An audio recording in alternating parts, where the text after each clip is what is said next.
or I'm doing it to you, or whatever the case might be, whether it be narrative descriptions or just like just a weird situation that makes you feel uncomfortable, you can DM me an X, and what that means is a hard stop, being like, I don't feel comfortable right now, either super angry, a lot of anxiety, a lot of whatever the case might be, and I will fade to black, not bring any attention to it, majorly just saying like, oh, I need to take a break really quick, my wife needs help or whatever, and then reach out and be able to understand exactly where the problem is and be able to course correct and then come back, and then go and proceed forward and all that kind of stuff. Again, it rarely gets used, but you always have that in your toolkit. So if it ever gets to that point, you don't have to suffer in silence. You can immediately bring it to my attention, and we'll be able to fix it. And yeah, and there's never any judgment. It's a super warm, safe environment. I want you always to be comfortably uncomfortable. Granted, this is D&D, so it's more of like a fantasy setting, action adventure, but especially in this one, there are elements of sort of like horror and cosmic horror and all that kind of stuff. So it could get weird and creepy, depending. And also, this particular module focuses on some interpersonal relationships that could also, maybe cross some boundaries depending on what you guys choose to do and what relationships you sort of have and everything like that. So feel free to take the time to be able to submit whatever you'd like to, and I'll give you guys like 2 minutes to be able to do whatever you'd like to, and I'm gonna like devour this food super fast. And does anyone have any questions about anything I've said so far? All good. All good here.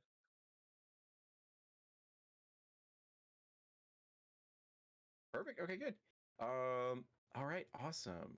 And I will mute my mic, and then in like 2 minutes, I'll come back. That way, you guys have plenty of time to sort of do everything. And yeah. Okay. Guys, how's the audio? Audio check.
Okay, cool. So, does anyone need any extra time, or are you good? I'm okay. I'm good. All done. Perfect. Can I have just another minute to figure out my headphones because they're not connecting properly? Yeah, absolutely. Take all the time you need. This session is all going to be about setup, so feel free to take as much time as you need. No rush at all, because we're going to be talking about different situations as well. So character dynamics, relationships, all that sort of stuff. That way, yeah. So take all the time you need. It's no problem. Perfect. Thank you. Of course, yeah. Because we haven't gotten to the most important parts, which is bickering about little pointless things in character creation. Right? That, that should take the because like right now, what race should I be? I've got two. Amazing. Yeah, and I'm down for whatever you guys want to do. So if you want to roll around as all bards or all barbarians, we will make it work. Like, granted, the puzzles might be hard or the combat encounters might be hard, but at the same time, if that's we want to live your best life, then that's totally cool. So So what you're saying is we should all be wild magic sorcerers. oh my god. Like, and you guys have died in the session 0.5. Like, all right, let's re-roll. Look, okay, we're not all dead. Bob is just a sheep. Permanently somehow. I don't know how that happened. Amazing. What are the two races you're stuck on? Well, you see, I was looking at Genasi, and then I was debating between elements, and then I've been out of this for a little while, D&D, because of moving and stuff like that. So I never actually read the Fizzband Treasury stuff until now, and then I was like, oh, I could be a Gem Dragonborn. They're kind of the same deal. And you know, an Earth Genasi or a Gem Dragonborn kind of vaguely fall into the same aesthetics that I was looking at. Okay. Oh, I'm gonna. First game, so I'm kind of coming in blind.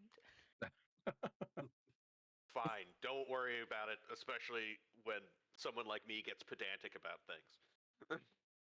Yeah, you'll be good. And if character creation overwhelms you, that is okay to say because I can always pre-make a character with any sort of concept that you've had about it. That way, you at least have something that's like balanced and to go. And then as we go on, you can then be like, okay, I understand now, and you can like create your own character and just slip that in instead of the pre-made.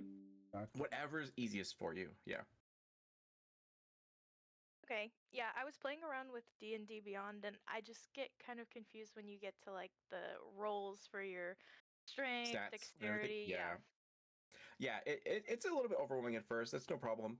And we can go over that too. So, let me see here really quick. You know what? Yeah. So what we're gonna do first is we're gonna make sure that you guys all are set up for success. So I put two links in chat. One is the campaign link that allows you to join D&D Beyond and get access to everything I have access to, which is everything essentially.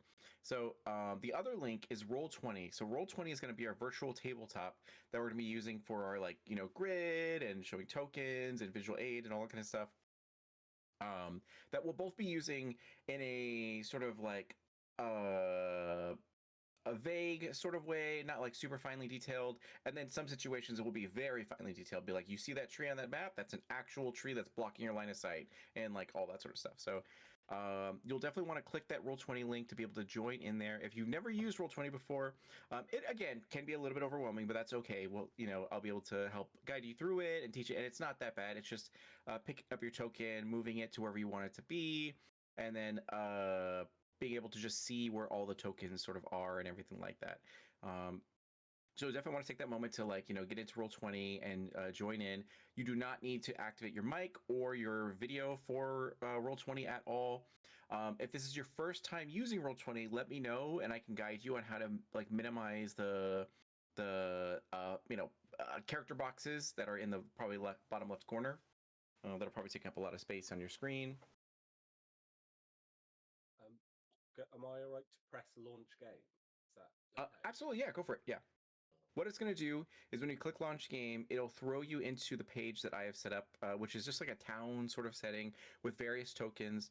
And these tokens are like default tokens that you can go ahead and choose to represent your character for this campaign.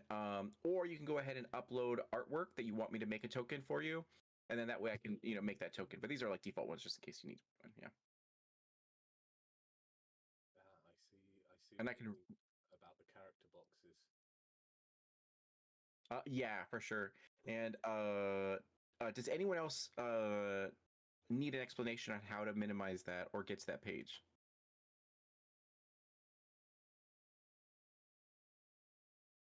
I'm just opening it.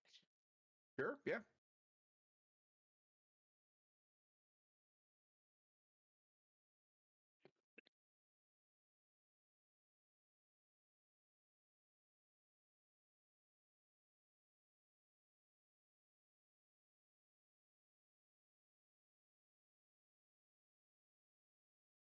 And perfect. Once again, if you've never used Roll20 before, it can be a little bit overwhelming, but it's not too bad after a few uses. So to help you guys out, to maximize, the real estate on your screen and all that kind of stuff, what we're gonna do is in the upper right hand corner of Roll20, you're gonna see a cogwheel that's like for my settings, and when you click that, it'll bring you to various settings, but the one you're gonna focus on is audio and video, which is towards like the middle. I think is the third option.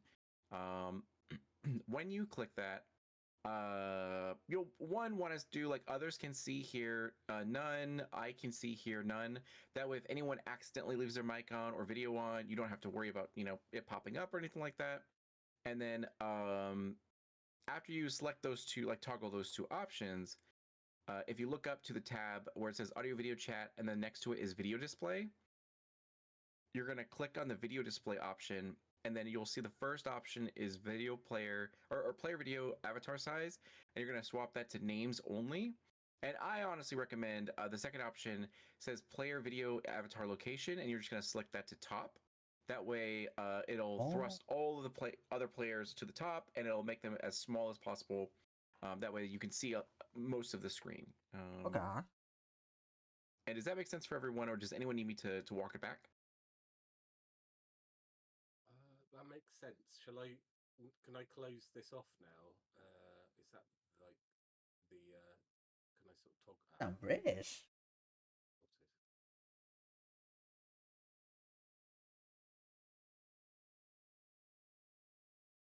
And yeah, and if you don't need the settings anymore, you can just kind of like there or to the left, there's these like 3 horizontal lines that are in gray, and you can click that, and it'll like, minimize it, and then it'll give you the screen, like the full blown screen. And was everyone able to do that? That way you can minimize the boxes. Yeah, all good for me.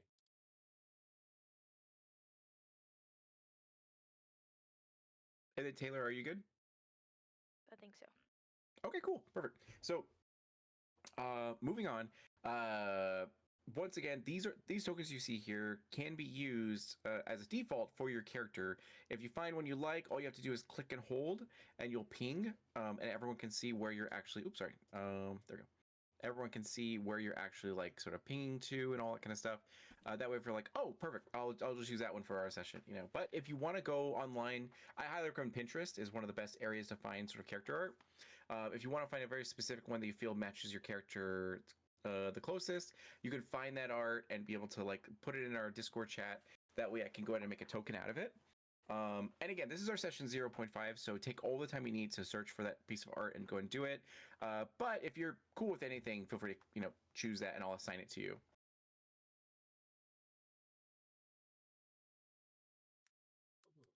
Okay, so I'm clicking and holding on. Oh no, wait a minute, I'm on the wrong. Hey, there we go. Is that okay? Okay, so this one. Does that look like a paladin, kind of? Sort of. So they have a Orc, sorry. Yeah, you're good. If you want a paladin, I would recommend this one because it has a bit more armor and is a bit more decked out. If that's too gaudy, let me know, and I can always find you another one though. Oh, that's fine by me. Yeah, that's good. Maybe I'll have a look around. And yeah, if I find something else, I'll give you a shout. Absolutely, yeah. And then that looks great. And then is your name Sir John? It is, yes. Perfect. There we go. Perfect. So that is great.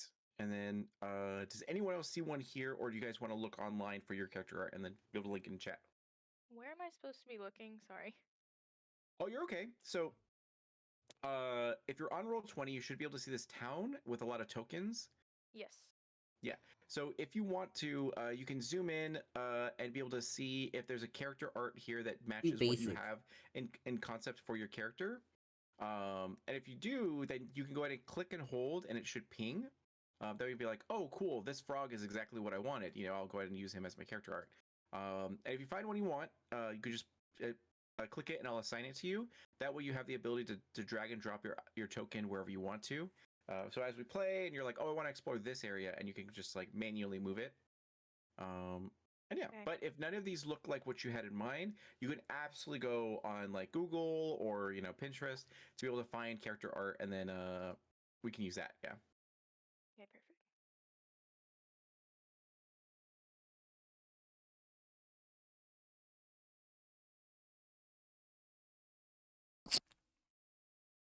I'll be a druid. Let's.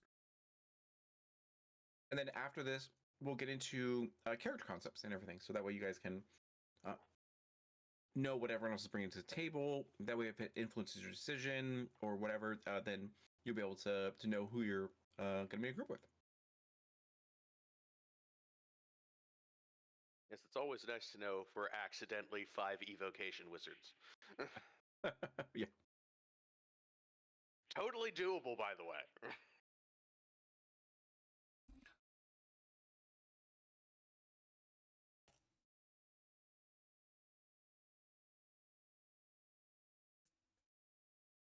How I supposed to?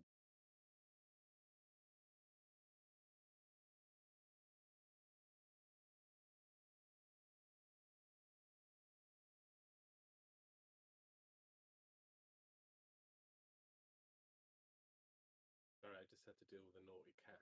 Have I missed anything?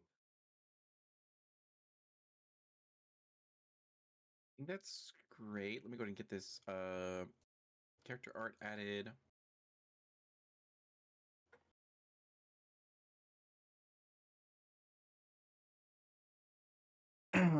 It is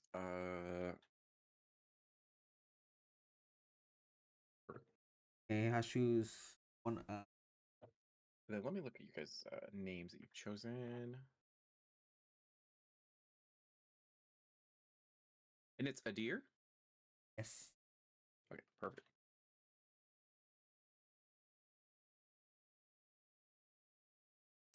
Now, here, high elf, wood elf, or ladrin. Looks great. Okay, cool.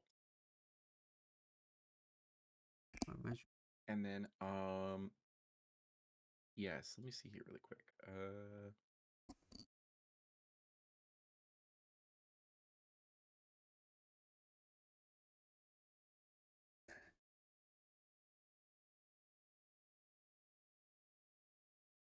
Nervous, guys. I'm nervous. And then okay, for Cassius, did you need a artwork, or are you looking for it online? I'm looking for one right now. I'm kind of shuffling between Wait, 2 or is 3. the- Oh, Trying to you're find good. Yeah, one that take your time. Yeah. And then for Taylor, would it help to go over character creation now, or would you want to look for your art piece first? I just sent an art piece that I was kind of going for. Oh, Discord. gotcha. Okay, cool. Yeah, let me go ahead and get that, and I will make that token.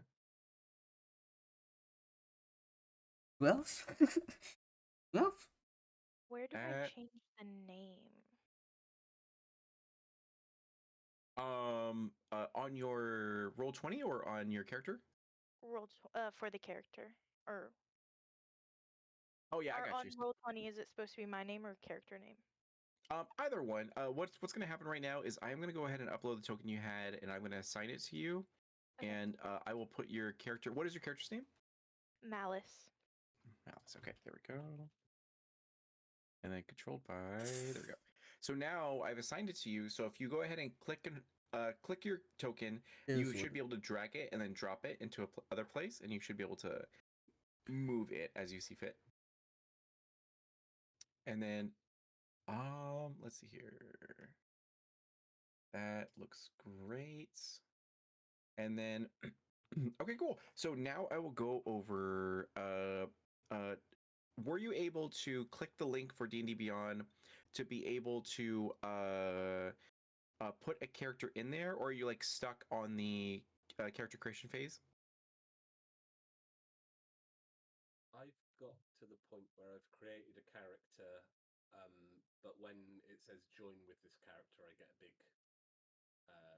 sort of like red sort of circle saying no.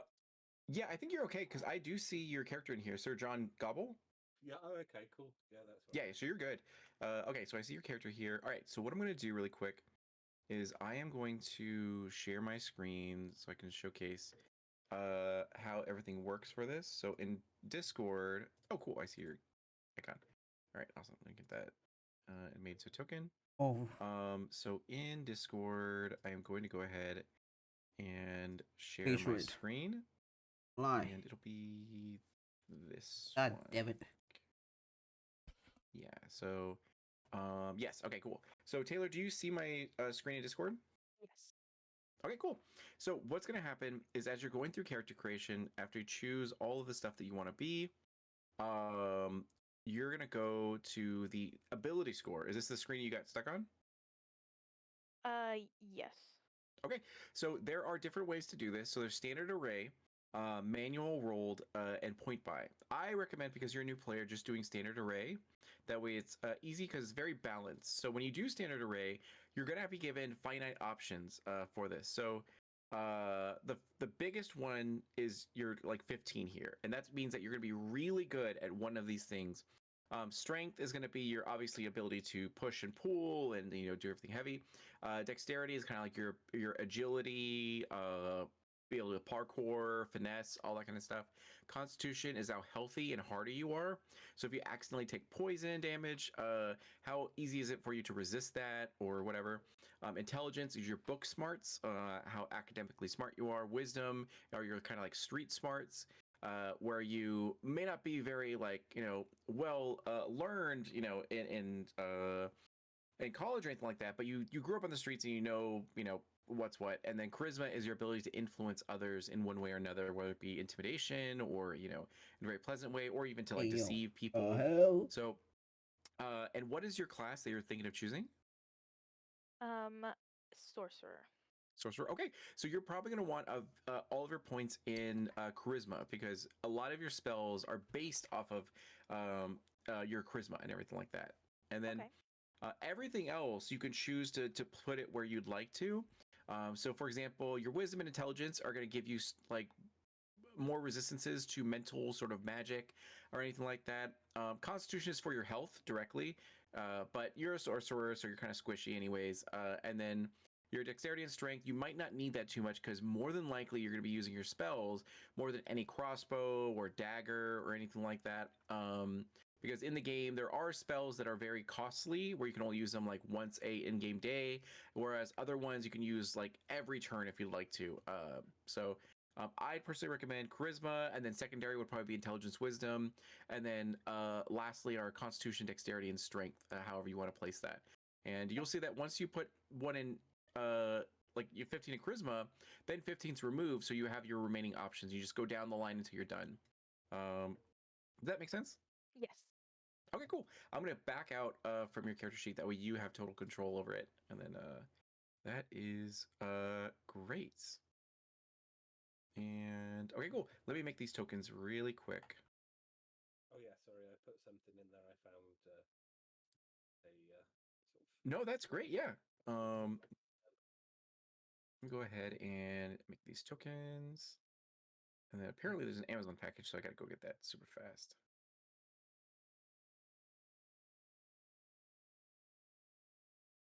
Adrian.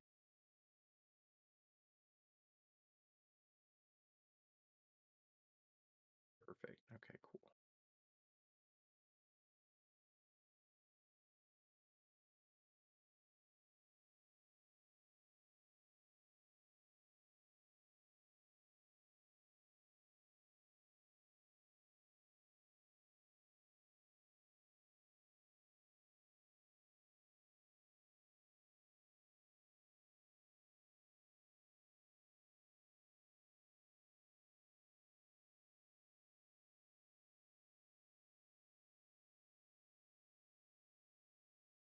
And that is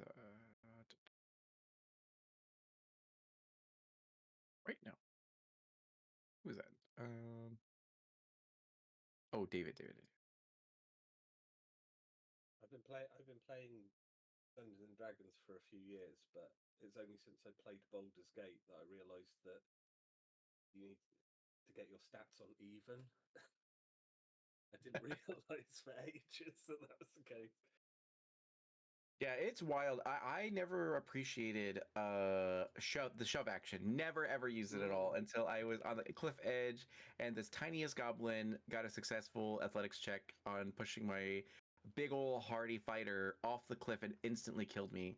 And I was like, you know what? Respectable. I understand that. Yeah, so it's like so funny. They look so stupid when they get pushed off cliffs too. They just I like know. stand Yeah. straight. They don't even try to flail or anything. Yep. It's pretty wild. So I'm like, you know what? That makes sense. That makes sense. 3 dimensions. I gotta remember that. Because in person it's easier because you have the terrain, you can put multi levels and all that kind of stuff. But VTTs it's a little bit harder. But I figured out a way to do it. But it's it takes a little bit more effort. But yeah, it's so funny. All right, give me 1 second. Here we.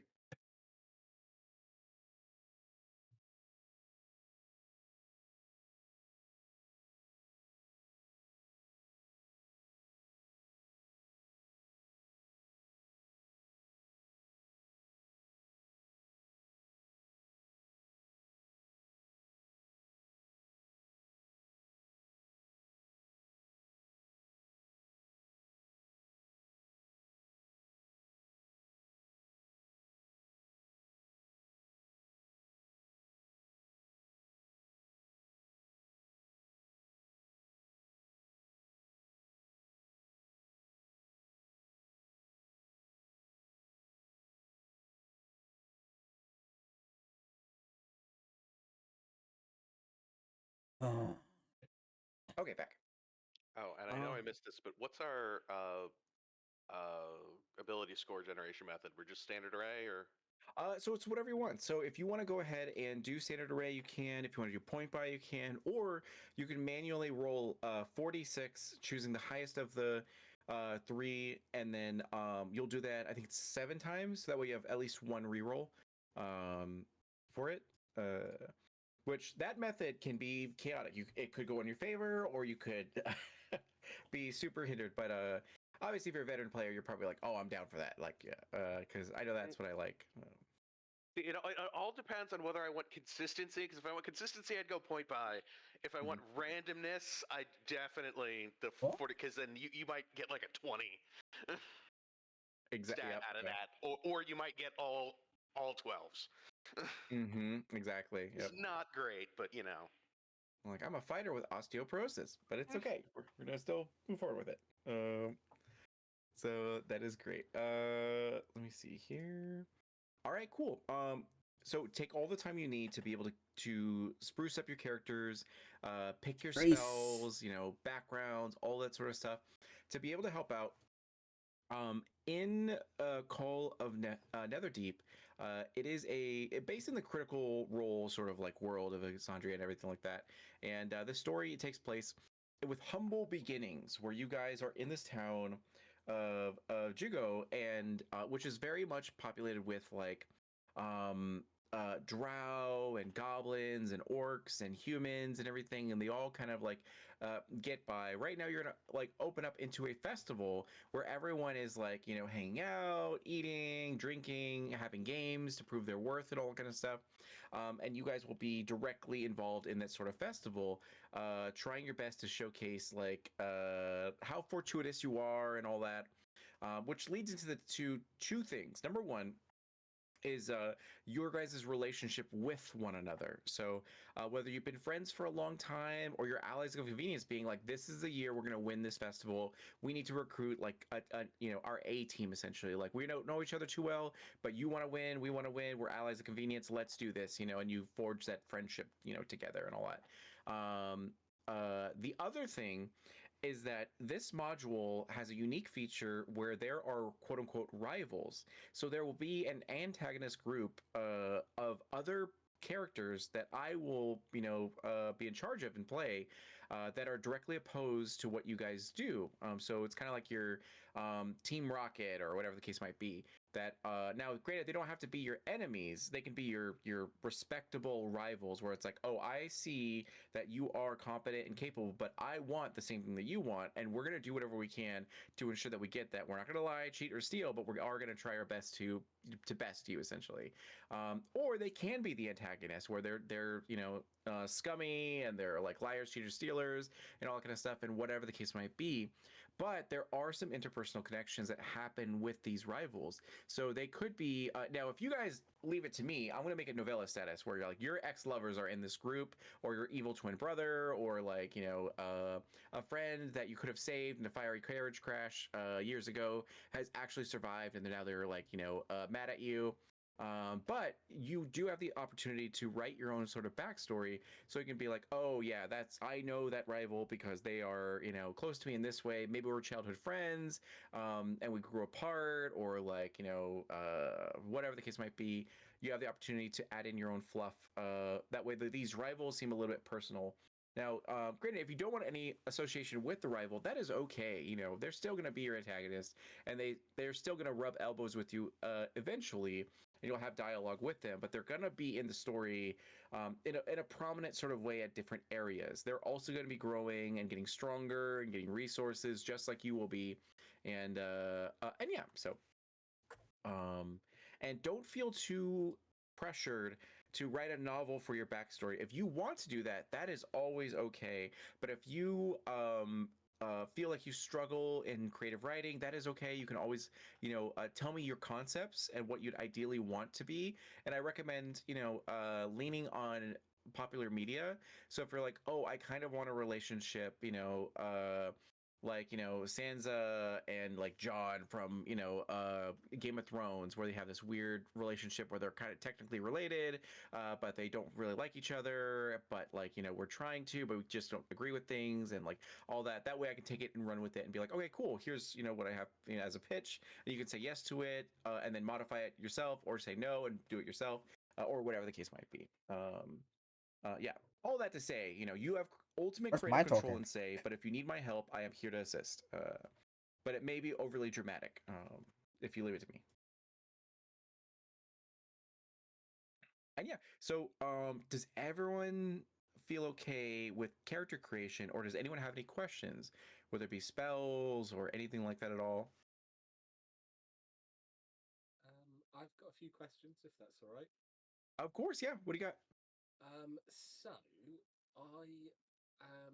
I chose a Warhammer Uh, because but I have a shield. But I was thinking if my shield was broken, and then I could use it as a two-handed Warhammer, and that gives me just a bit of a higher like attack. Or should I just use a longsword? That is totally up to you. So, the teaching moment answer is that every weapon has their different like specialties. So, for example, the Warhammer, as you said, it is versatile. That means that you can hold it in one hand and have a shield, and it'll deal a D8 of damage, or you can handle it in two hands, and that damage will increase to 1d10. So in combat, I'm very like lax about that kind of stuff. You just have to declare that like, hey, I'm gonna go ahead and drop my shield so I can wield my warhammer in two hands, or I'm gonna enter this battle with my warhammer in two hands. That way, we know that your That's AC is fair. gonna increase or decrease depending on your choice. And when it comes to the other thing I realize, and I'm so sorry about this, you guys are actually all level 3, so feel free to take the time to like level up your character to level 3 and choose any new abilities that you might get access to, because the adventure will have you start there, because you guys are seasoned sort of adventurers and everything like that. So you're not just farmers or like merchants from this place that are very new to everything. You've actually seen some stuff.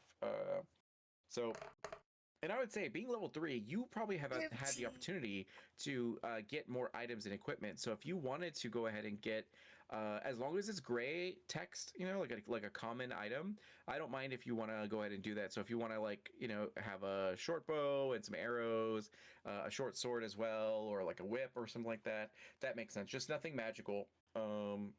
Yeah. All right, and Yeah, sorry, go for it. no, I was just curious what everyone, just so we have a general idea what everyone is planning to do for class. I heard we had a sorcerer. I think one of you mentioned paladin. I'm planning to be a fighter. That is a great point. Yeah, so let's go ahead and go down the line and have everyone introduce their character concepts and like raise class combo and all that kind of stuff. And we'll start with Adir. Um, the class that I want to was Druid, which wanted be a support of the team. Gotcha. Okay, cool. And level 3 will give you access to your subclass. Do you have an idea for what you want to do for your subclass? And if not, that is okay. I have not. Okay, no worries at all. And then going over to Cassius. All right. I'm still bouncing back and forth on the race, but no matter what, because whether I'm Genasi or whether I'm a Gem Dragonborn, Genasi have to have like a base race. So my base template is Dragonborn. I'm gonna look like a Dragon Man. Sure, yeah. I am a fighter, but I wanted to have a little bit of like not just a straight fighter. So I have a little bit of a magic thing going on. So I'm going Echo Knight. So Ooh, nice. my whole thing is I can basically summon. It's not quite a shadow clone, but like I can effectively occupy two spaces at once, up to 30 feet apart, and I can like teleport between them and attack from both of them, and things like that. So I can be a little bit more of a front line, and then I was debating whether or not, because I know we got a paladin, so I was debating whether or not to go two-hander, like a big two-hander, or sword and board. If he's going more sword and board, I'll go more two-hander, and vice versa. Sure, yeah, and it's always a good idea to have a shield just in case, because I'm not going to track your guys' encumbrance or anything like that unless it's like narratively like extensive, or you're deliberately being like, oh, is that a huge chest filled with contents? Well, let's put it in my backpack, and then I might like penalize you, but until then, yeah, if you want to equip a shield and just have it there just in case you're like, oh shit, this is a big fight, let's go ahead and like increase my AC, then you can do so. But absolutely, if you want to go berserk or berserker or no, it'd be berserk, and then or cloud, you can have that giant great sword that you normally go to and use. Yeah, that's totally fine. And then and Malice. She is going to be. She's a drow sorcerer. That's kind of all I've got right now. That's totally fine. Yeah, that's totally cool. And yes, and then Sir John.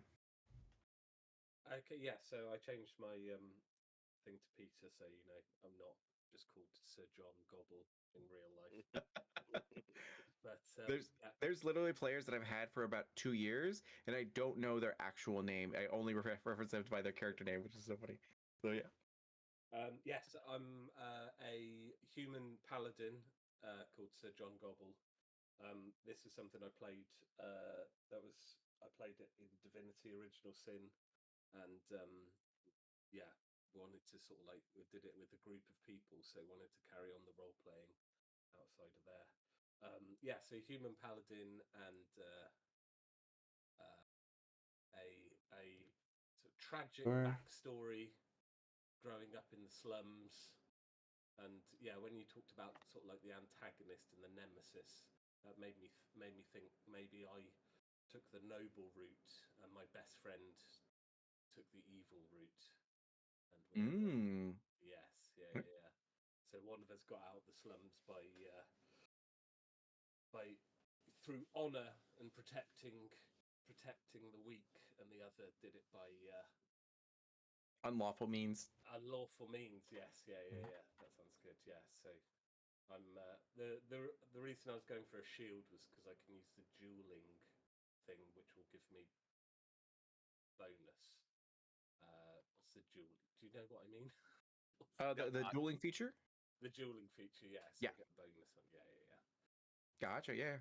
I'm kind of tanky, but also I've got all these support spells as well. Oh yeah, lay on hands. Great. Yeah.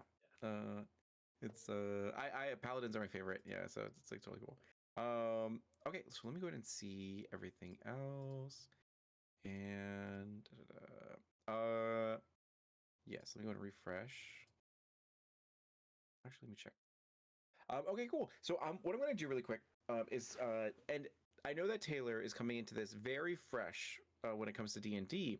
Does anyone else feel that they are new to D&D?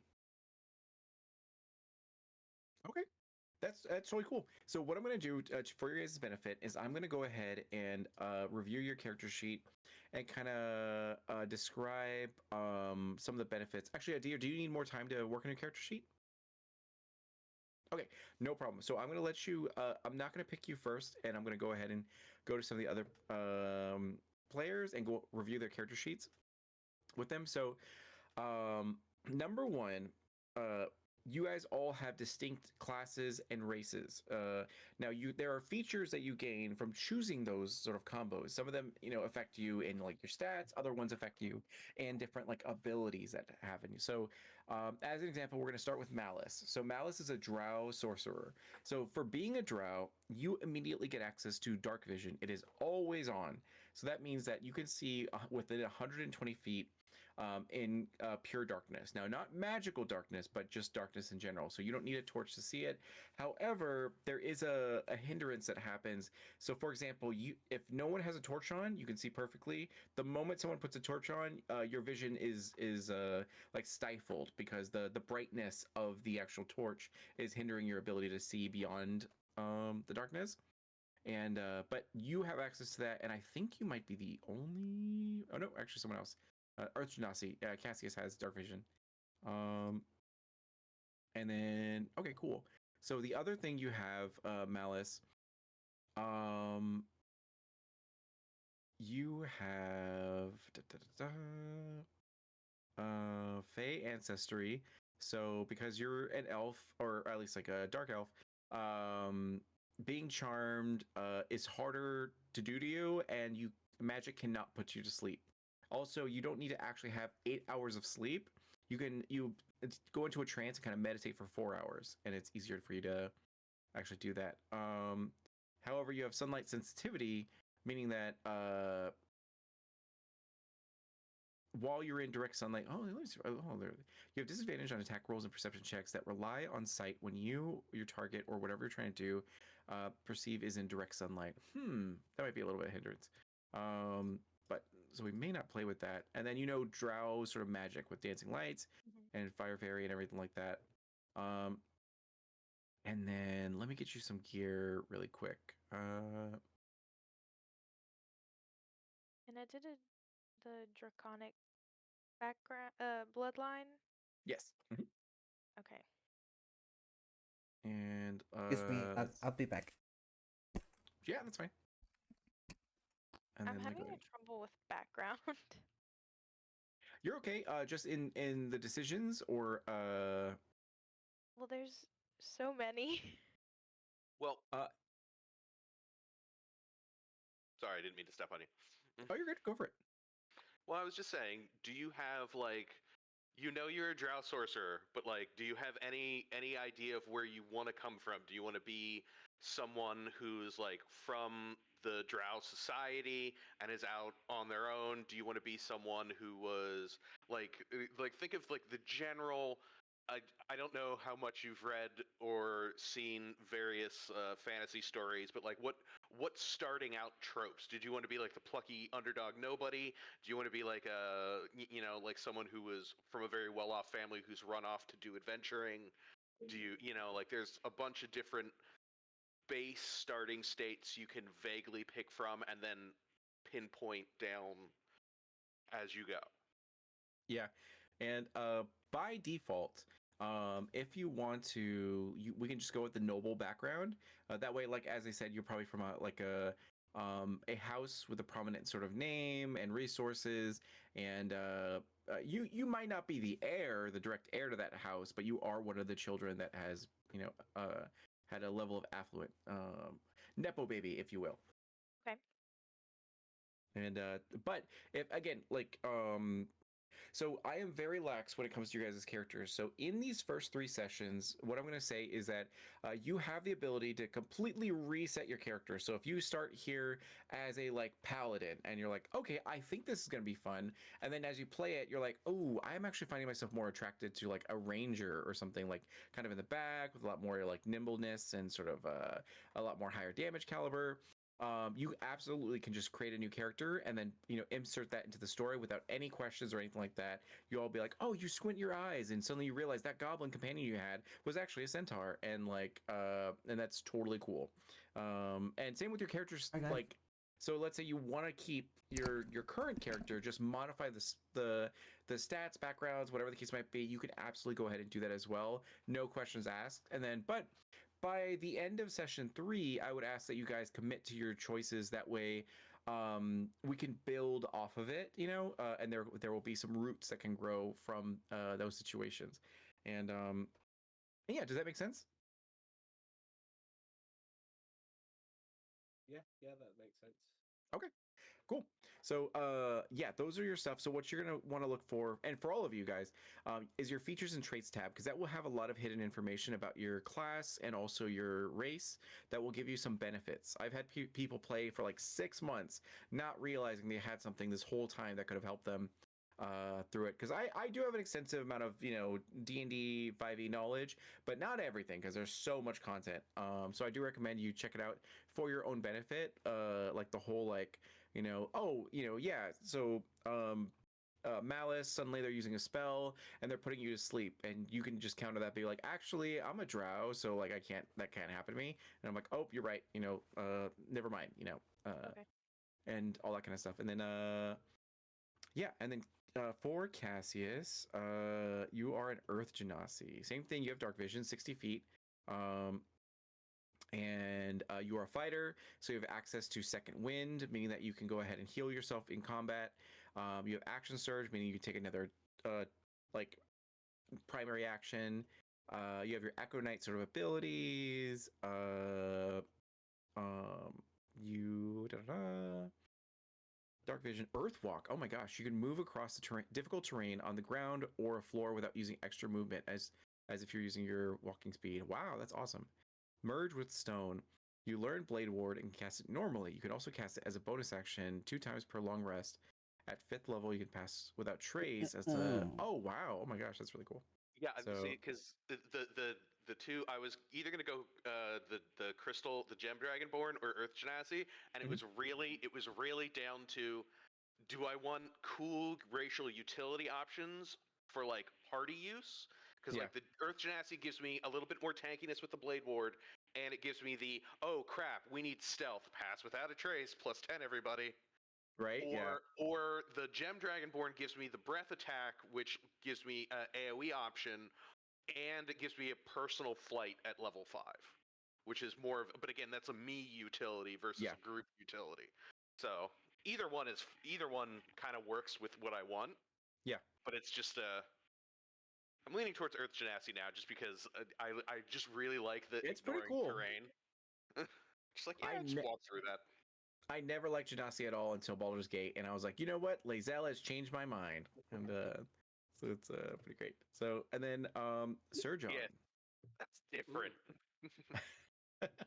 So for Sojourn, you are a paladin, a human paladin. So that is great. Once again, as a paladin, which you probably are aware, but I just want to make sure that you know this from the get-go. You have divine sense, so that means you can detect sort of good and evil, not just like the morality of people, but actual like devils and angels and all that kind of stuff, including celestial, which are like angels, fiends, which are like devils, undead, and I thought it was like Fae as well, but maybe not. And then you have lay on hands, which allows you to go ahead and heal other people's injuries up to a certain point. So you have a pool of 15, so you can designate how much you want to heal them, whether it be the whole 15 or just like 2 or 5 or whatever the case might be. And with your lay on hands, you can sacrifice 5 from your pool to be able to cure a disease or neutralize a poison. I will tell you right now, there may be GM poisons or diseases that I may make it difficult for you to do that. Because it's pretty broken that you can just like cure everything immediately. And then dueling. When you are wielding a melee weapon in one hand and no other weapons, you get a +2 to your damage rolls. Yep. That's great. And Divine Smite is very powerful for your Paladin. That means that when you hit with an attack, you can activate your Divine Smite and be able to deal additional damage. If you're using it against undead or fiends specifically, you'll deal additional damage to that. And Divine Health, you are immune to disease, so you are very healthy all the time, thanks to your deity. And that all looks great. Oath spells. Okay, cool. And that is good. And then let me check a deer really quick. And I think yep, their character sheet is good. So for a deer, they are a druid. And they also have dark vision because they are a Eladrin. Oh, I love Eladrins. They're so good. And for the Eladrin, they are kind of like high elves. They're more fey focused, and they have seasons that they actually sort of associate to themselves. So for this Eladrin, they are an autumn sort of Eladrin. And peace and goodwill and summer harvest shit with all. Same thing with Malice. They have trouble being charmed, and also they're I don't think they can be put to sleep magically. They also have phase step, meaning that you can go ahead and teleport twice per long rest. And Keen says trance, same thing. You only need 4 hours of sleep. Creature type, ability scores, season, circle forms, and you are a druid, so you have wild shape, meaning that you can transform into a series of animals. And That's all I like. you are a. Is it Circle of the Moon? Let me see.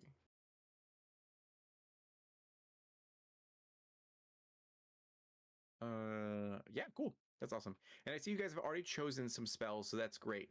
How the spells work in Dungeons & Dragons is that you're going to see that there are boxes for your like spell levels and everything like that. If you play Baldur's Gate, you probably have an idea of it. But when it has first level, second level, third level spells, there's a finite amount of times you can cast those spells per in-game day. At the start of every day, you can go ahead and choose and swap out your spells that you want on your roster. And then after you lock it in, you commit to those spells for the entire like in-game day. And then when you do a long rest, you get all your spell slots back unless something in your kit says otherwise. And then you have your cantrips, and your cantrips you can use like at will whenever you want to. There's no cost. You don't have to consume a spell slot at all, unless you can like upgrade the damage by consuming a spell slot. And then, and yeah, that looks great. Does anyone have any questions before I teach you how to use D&D Beyond? The last thing that I have is in equipment. Do I need any or? Yeah, I already put the equipment for you. So if you refresh your screen, it should be filled with some starting equipment. Which you're a sorcerer, so you really just have like robes, probably ornate robes because if you chose a noble background. But you do also have a light crossbow and a couple daggers, just in case for whatever reason you need them. You got them, and along Does with she like have her spell casting focus? yes, yeah. Okay, good. Because that's as a sorcerer, your big thing is going to be your spellcasting focus, whether it's staff or wand or whatever. And yes, let me check if everyone has their. Oh, there we go. Scimitar, backpack. Yep, that looks good. All right, cool. And then let me check everyone else's. And let me see if Cassie is. Inventory. Yep, that looks great. Let me just. Oh, I guess I'll take off the shield because you can decide when you're gonna equip that. And then Sir John. And cool. All right, awesome. Yeah. Any other questions before I teach D&D Beyond? No question. I've just got one. It's a minor thing. My sheet says -1 to initiative. Is that because I'm kind of? Is that because I've got like low dexterity or something? That is correct. So, your initiative is based off of how agile you are and everything. So you have +1. -1 to dexterity, and your initiative is directly related to your dexterity. So because you have a -1 modifier, it carries over to your initiative. Now, granted, there can be times when you like level up, you can get a feat, and that will allow you to increase your initiative. And you can like that way if you don't want to always be last in sort of initiative, there are ways to modify it. But yeah, starting out, you're going to have this -1 because of your dexterity. Yeah. That's cool. That works sort of role play wise anyway. Sure. Yeah. And then that's great. So okay, so for D&D Beyond, you're going to look at your actual sheet and you're going to see that there's all this information here, and it can be overwhelming at first, but what we're going to want to focus on is the middle of the screen, which will be your skills. Now, during our session, most of the time you're probably going to be using these skills, more than anything else. And what's going to happen is that I'm going to narrate the sort of story and be like, you come across a locked door. The object of your desire is beyond this sort of door. What do you want to do to get through it? And then you can look at these skills and see which ones you're actually adept at. So for our thick boys like Cassius and Sir John, they are more than likely going to do like athletics, because they're big and bulky and have a lot of strength, and it'd be easy for them to like bash through the door to try to like get through it. However, you may not have access to a lot of athletics, and you'll have to do something else. Like for example, if you have points in acrobatics or sleight of hand, you can pitch that like, hey, I'm going to try to unlock this sort of door, or is there a roof access or like a window access that I can go ahead and slip into? And all you're going to do is click that box that you're going to see with your modifier in it. So like for Cassius, you have a +5, and if you hover over it, it's going to turn like gray. And when you click it, it'll showcase what the role is, and you're going to notice that it's going to come up in a sort of like chat log, so everyone can see what you got. And then you're going to see what you got. Oh, I'm going to be able to see it, but you can also just tell me, and then I will on my end will have a difficulty number that they have to bypass. So for example, if it's an athletic situation where there's this locked door, it's not the best door, but it is a locked door, so it's going to be like a difficulty of 10. So as long as they get more than 10, then they're able to beat it, and they get what they want narratively. So they got a 13. That means they do bash through the door enough to be able to get through here. If you don't get what you want, that is okay, because someone else can try. And then if you tries to use a help action, so let's say like both Sir John and also Cassius are like kicking open the door at the same time, helping one another to get through this door, what'll happen is that you will give whoever the primary roller is an advantage. An advantage means you're going to roll twice and choose the highest of the result. On the opposite end, there's disadvantage. And that'll be where you choose the lowest of the. So you roll twice and choose the lowest of the results and everything. And once you get through, you're able to go through and do all that kind of stuff. And that'll be the kind of like the bread and butter of our sessions. So there'll be situations where like, oh, there's a town guard that is blocking the way that you need to go through. How do you want to handle this situation? And it's completely up to whatever you guys want to decide, but there will be consequences for certain actions. So for example, you could like try to lie to him and be like, oh, actually we're needed. The lord of this house actually had summoned us, and if we're late, it's going to be on your head. So like, do you want to deal with those consequences? And if you roll high enough, they're like, oh my god, I don't want to deal with that. Go ahead and go forward. But if you roll too low, they're like, get out of here. I don't believe you. And then if you choose to be like, okay, well, clearly talking's not an option, and we really need to get through here, I'm going to go ahead and assault him. Then like you can do so, which you'll enter into combat, which is its whole other thing, which we'll get to like sort of later. But then there may be consequences for taking that aggressive action, where they'll summon more guards, or you'll have a wanted poster and you won't be allowed to be in this area and whatever. But it's ultimately up to whatever you guys want as a group, and how what kind of story you guys want to tell sort of together here. So everything is on the table, excluding the boundaries sort of stuff that's sort of listed. So you can decide how exactly you want to achieve your sort of goals here. I've had a lot of people just brutally murder everyone they come across that disagrees with them, and others who like barely have any combat but do more political intrigue sort of stuff of like greasing palms and making deals and like bartering and all kind of stuff. So it's really whatever you want to, however you want to handle it. Does that make sense? Yeah, Yeah, all good. Yep. Makes sense. Okay, cool. Perfect. Yes, so the next thing we're going to talk about is what is your guys' relationship to each other? How do you want to begin this sort of story? So once again, we're going to start off in this like, humble sort of town. They have a festival that's going on with, prizes and all that kind of stuff, and you guys are like looking to, take home this sort of prize and be able to like, showcase your skills and how great you are and all that kind of stuff. And you're a team working, sort of together. So once again, the default stuff is that number one, you've been friends for a long time, and you've been working hard to be able to get to this point, and now you're going to prove yourself to your community. Or two, you're allies of convenience, where you're strangers, and you're like, you know what? I want to win. We need to find competent people. Hey, you look pretty, sizable. You look pretty good. Are you free on Saturday? Let's go ahead and, team up and knock this out. That way you still work together, but may not have strong relationships. So how are you guys feeling about that?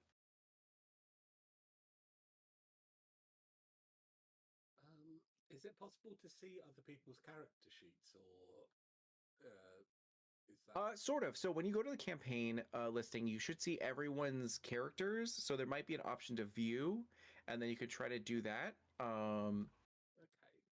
I'm clicking. And then otherwise, because also there's like backstory. So if there's someone's backstory where it's like, oh, actually, I'm the son of a wanted sort of like a high profile bandit. I don't want anyone to know that narratively. Then you could choose to hide that from the group. That way, it's more impactful when we play. Or you can have it open table where you're like, oh yeah, I as a player, I'm going to tell you the other player about this, but our characters would not know that about each other. So however you guys want to play that, yeah. Okay, yeah, no, I've just seen it now. See, campaign page. That's cool. So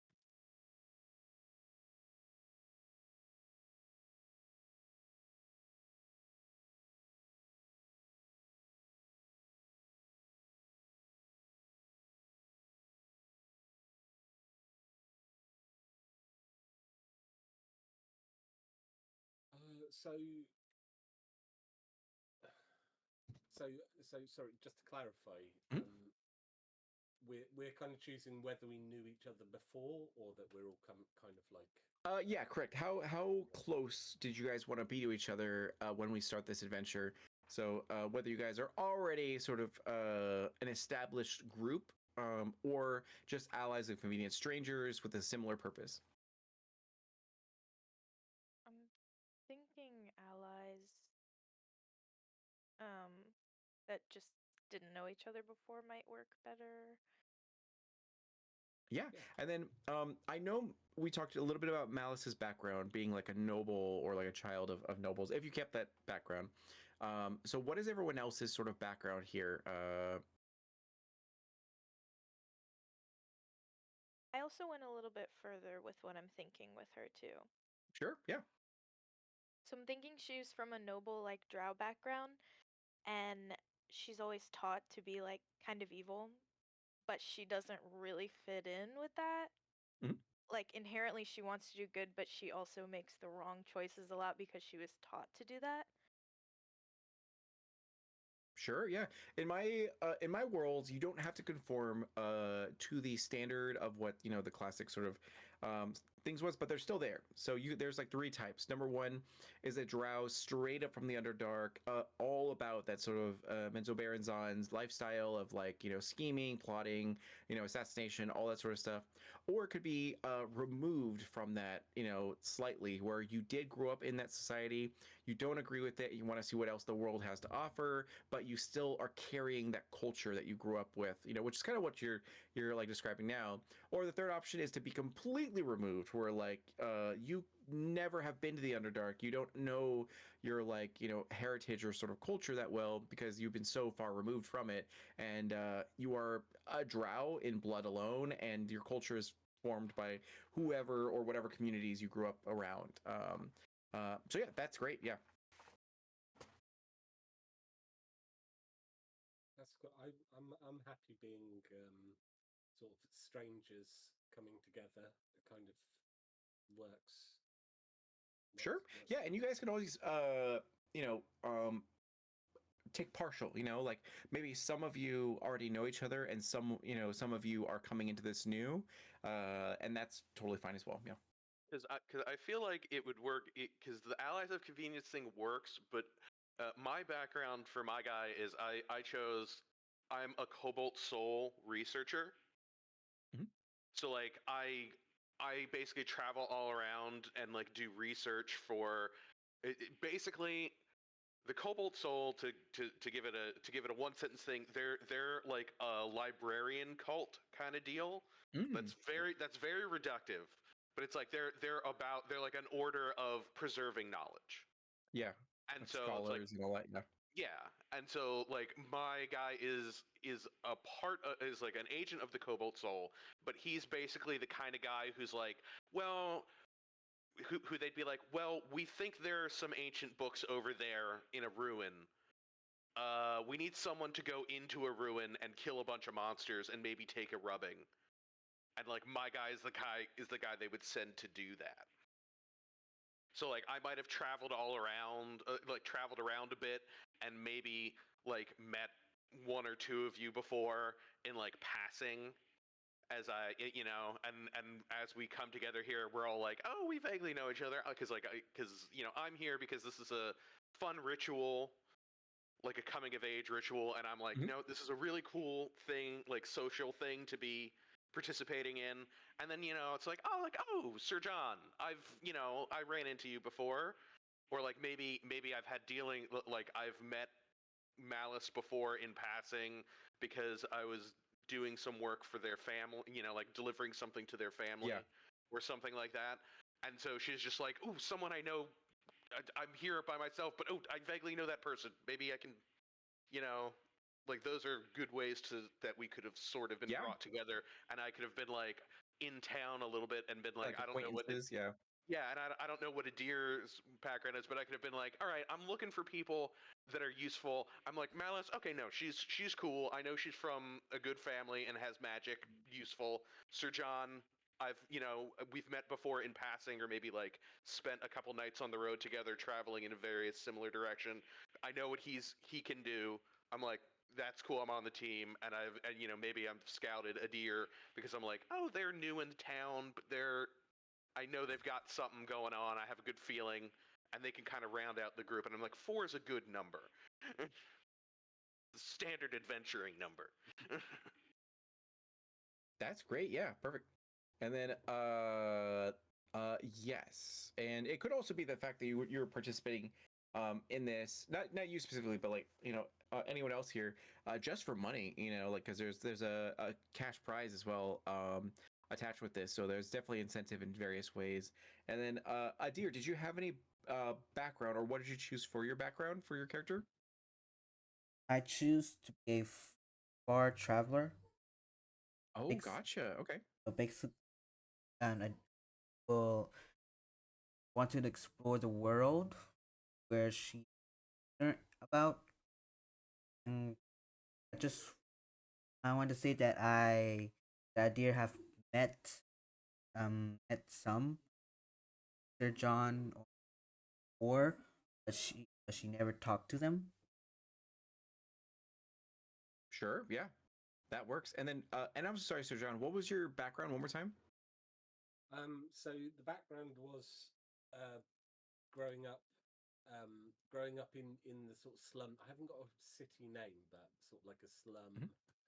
in a big city, and trying to sort of like fight for his community, but not trying to fight back as a young man, but not being able to right the injustice that he saw around him, and then having been recruited, uh, having been recruited by knights, by seeing how sort of like how passionate he was about truth and justice, Yeah. and then being part of an order, but then going out and going on their own. I think that was the sort of the general gist. I've got something written down here, but it's very, very sort of embarrassing. Oh, you're fine. You're good. Yeah, that's great. Yeah. So you probably would, and you're a career military sort of soldier, so you probably have a higher ranking, and everything. And your age is 49, so you've like been around the block and everything. Granted, like 49 for a human is older, but I'm sure Malice is like 200 or like say with like a deer or something. But still, so there you have a high level of sort of respect around this place and area, and a lot of people sort of do know you and everything, and that's great. So that's cool. So I think what we'll do is we'll go ahead and take a 15-minute break. Afterwards, we're going to come back and be able to solidify the relationships that you guys kind of have, which is kind of leaning a little bit of ally of convenience here.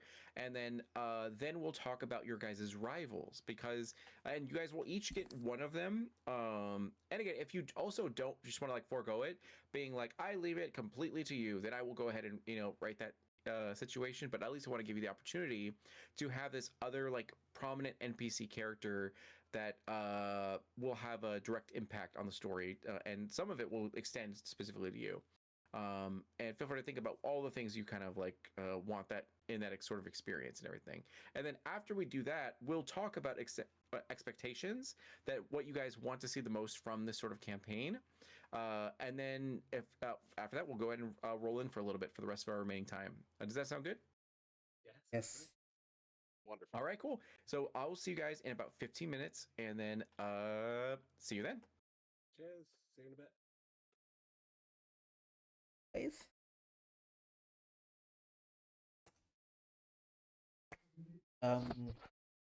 15-minute break, I guess. Guess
while, and for one reason or another, Alright, she guys. decided to become a warlock to get access to magic, regardless of the sort of cost.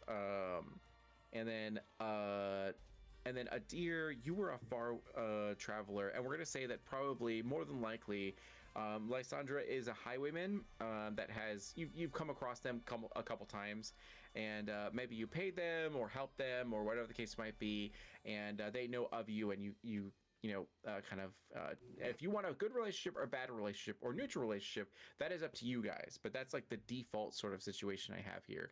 More than likely, Sir John is kind of very much enemies with Thormir. But I'd love to hear your thoughts and anything you'd like to change about your rivals before I start writing a bunch of stuff about them. Good. It sounds good to me. I like the name as well. There is no Sir there. He's chosen his path, and it will be sort of like his dirty fighting will be like, oh, just when we were children together, you're always a dirty fighter.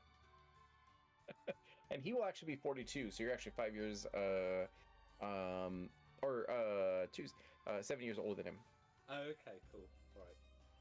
So maybe he had to choose the dirty fighting route. And he always calls you old man. Okay. And, amazing. So, and then Adir, anything you want to add for your rival at all?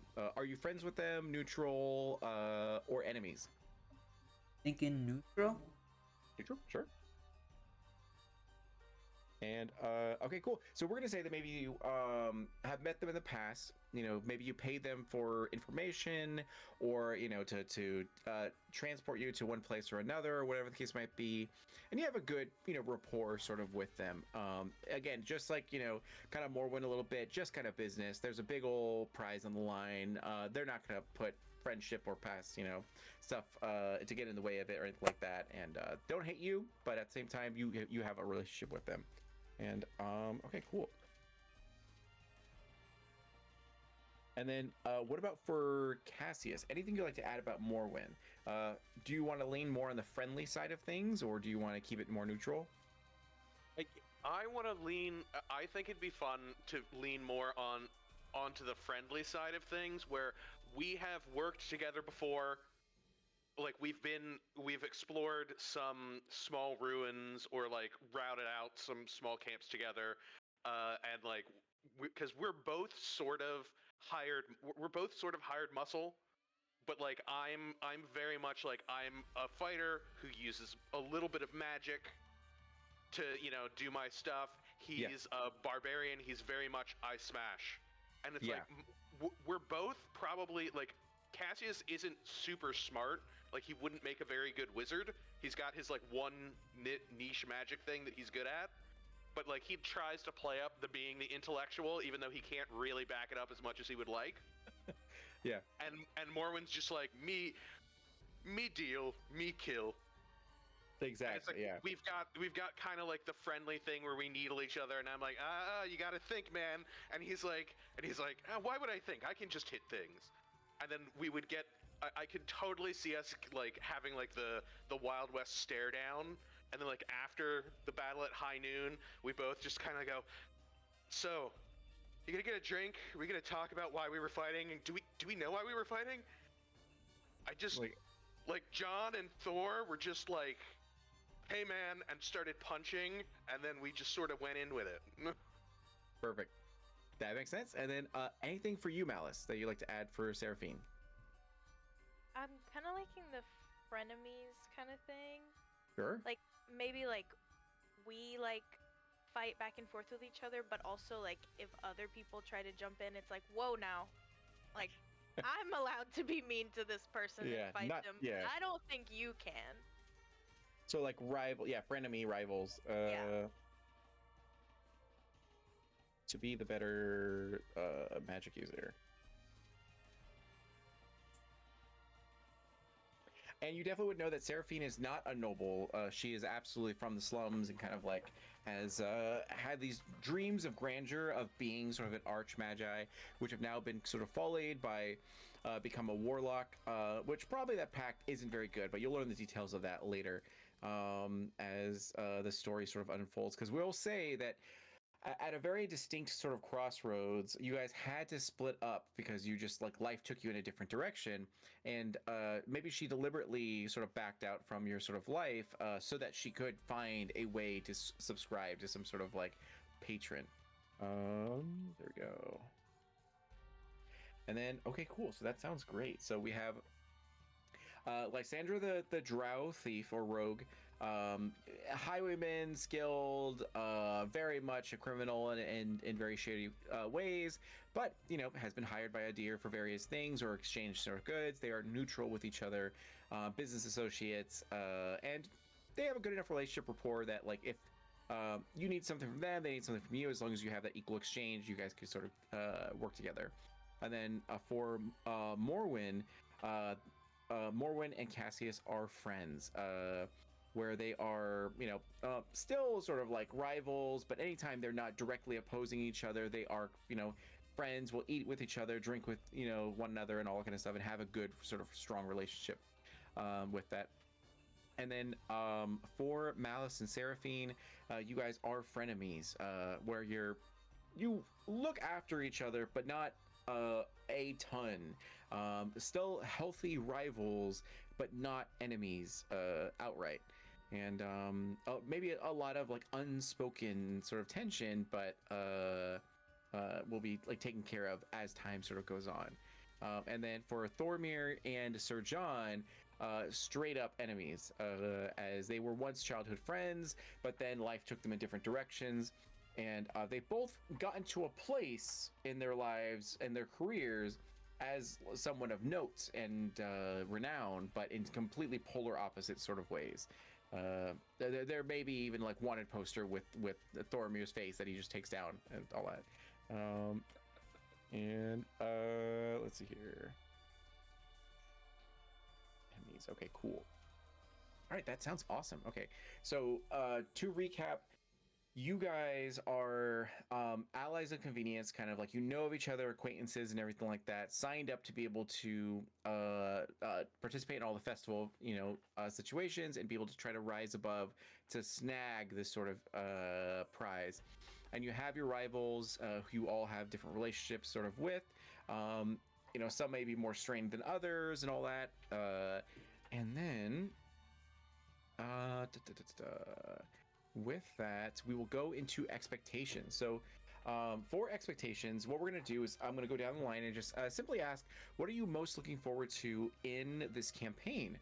That way I understand what you're looking for and can lean into that. So for example, you might say, oh, I love combat.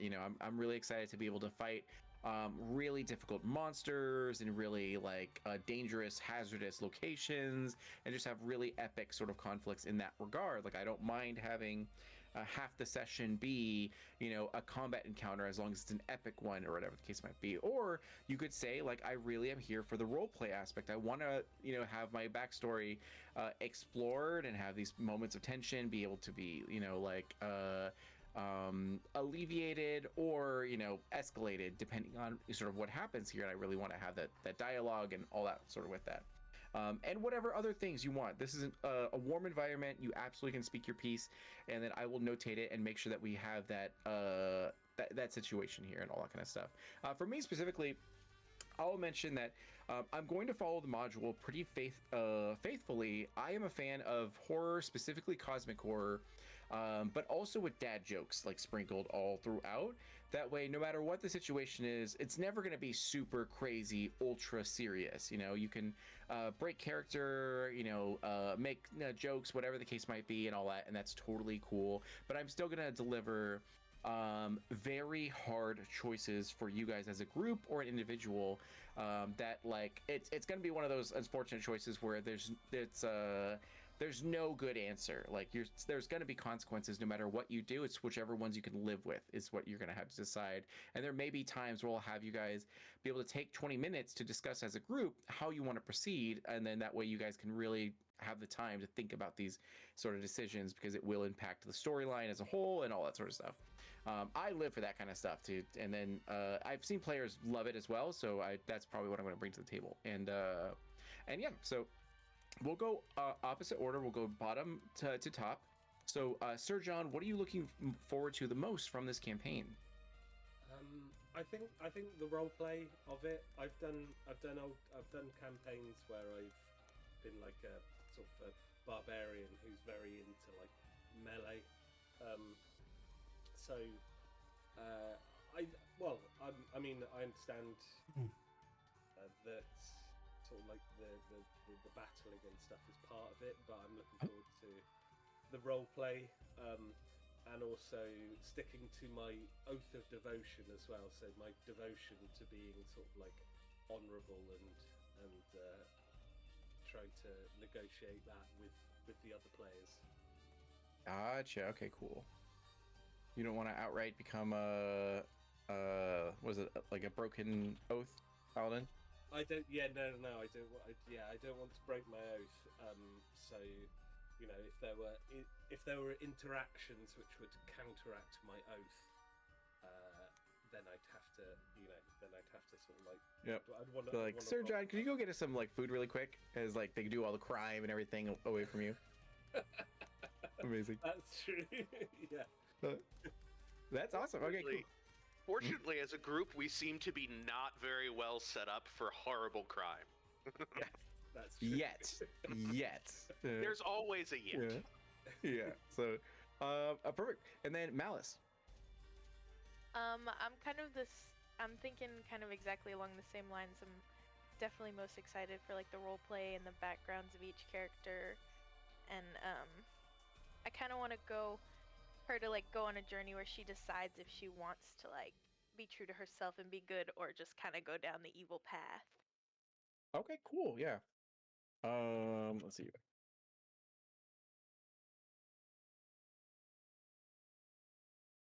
All right, that's awesome. And then over to Cassius. I like a mix of things. Like, this seems to be a roleplay heavy group, and I am cool with that, because the like getting some good role play and some good character work dealing with our backstories is very fun. But I also do enjoy sometimes just being in combat. But like you said, I would prefer the combat to be something vaguely meaningful and not just like, okay, it's time to do a random encounter for the sake of doing a random encounter, you know? That sort of thing. Yeah, for sure. And then, okay, cool. So mix RP and combat. Yeah, and it'd be like just with the current synopsis of backstories, I could easily see a very fun combat where it's like Seraphine and Malice are spending as much time yelling at each other as they are throwing spells, and then like Thor and Sir John are either in the midst of punching each other or are yelling at each other about something that happened 20 years ago that none of the other party is like Yep. could have been aware of or care about. This is Yeah. Stacy all over again. As like, Yeah, and then me and Morwen are just standing there. Like, occasionally we hold out our weapons and tink them against each other, and are like, is this... Like, I know you gotta work for this guy. I respect that, but you just, like... Can we just sit and, like, have a sandwich while they deal with this? amazing. Okay, cool. So, and then Adir. I'm I like to do both. I don't really mind. I'm interested in the combat system of D&D, but I'm also interested in role playing aspect of it. That's Okay, that's totally cool. Yeah. So I can tell you there will be a healthy amount of combat sort of in this. It's not going to be the main focus, but there absolutely is going to be kind of like what Cassius had said. There will be times where you guys have to make a journey from point A to point B, and along that road, it'll never be a like super easy, smooth journey. There's always going to be complications. Won't always be you guys getting jumped by like wolves or anything like that, but it may be a situation where like, oh, a bridge is broken and you have to find a way across it or try to fix it or whatever the case might be, or just other sort of complications. That way you guys will get to flex some of your abilities and everything, and it won't just all be talking. Granted, as we go along, there will be a couple things that I'm going to be doing where we will go ahead and have Stars and Wishes, which is a system where I will ask you guys what you're enjoying about the sessions and one thing you want to get like improved upon. That way we can constantly sort of check in and make sure that we're on the right path for what everyone's sort of looking for. And then the other thing is that we're going to proceed with the main storyline, and then there will be checkpoints where someone or a couple people's backstory will get brought to light, So it may be a situation where, we go through this, we have a few things that happen here, and then suddenly Malice's older sister comes into town to like check in, and there's a short story about that situation with consequences and all that sort of stuff. And then, a couple sessions happen, and then suddenly, Sir John's old like battle buddy comes into town with some problems that like, may need some help. That way your guys' backstories get flexed, and people from your past come to light, and you can choose to engage with them how you see fit, and it will cause consequences as the story develops and sort of goes on and everything. So does that all sound good? Yes. Yes. Love that. Yep. Okay, cool, perfect. Yeah, and again, the more content you give me, the more I have to work with. But if you don't give me any content, I will go ahead and create some for you. So there'll never be a situation where you never get spotlighted or you never get featured. I'm always going to make sure to give you love, but you just may be surprised being like, dear, your two ex-lovers are here. And like, so it's, yeah. So if you don't want that, then you can always like reach out and be like, okay, here's my backstory. And yeah, cool. So with that, we will get into this a little bit. So for the time remaining, and where's my story? Oh, here it is. Okay, cool. So once again, you guys are in Jigo. This location is a settlement that has a healthy amount of like human, orc, and goblin and drow population. They're kind of all sort of around here, and they have like are living a pretty peaceful life here. It's pretty nice, very kind of away from everything, and kind of they're doing all their sort of stuff. And so you have entered into the Jumble, a large district of tangled roads and single-story buildings in the town of Jigo.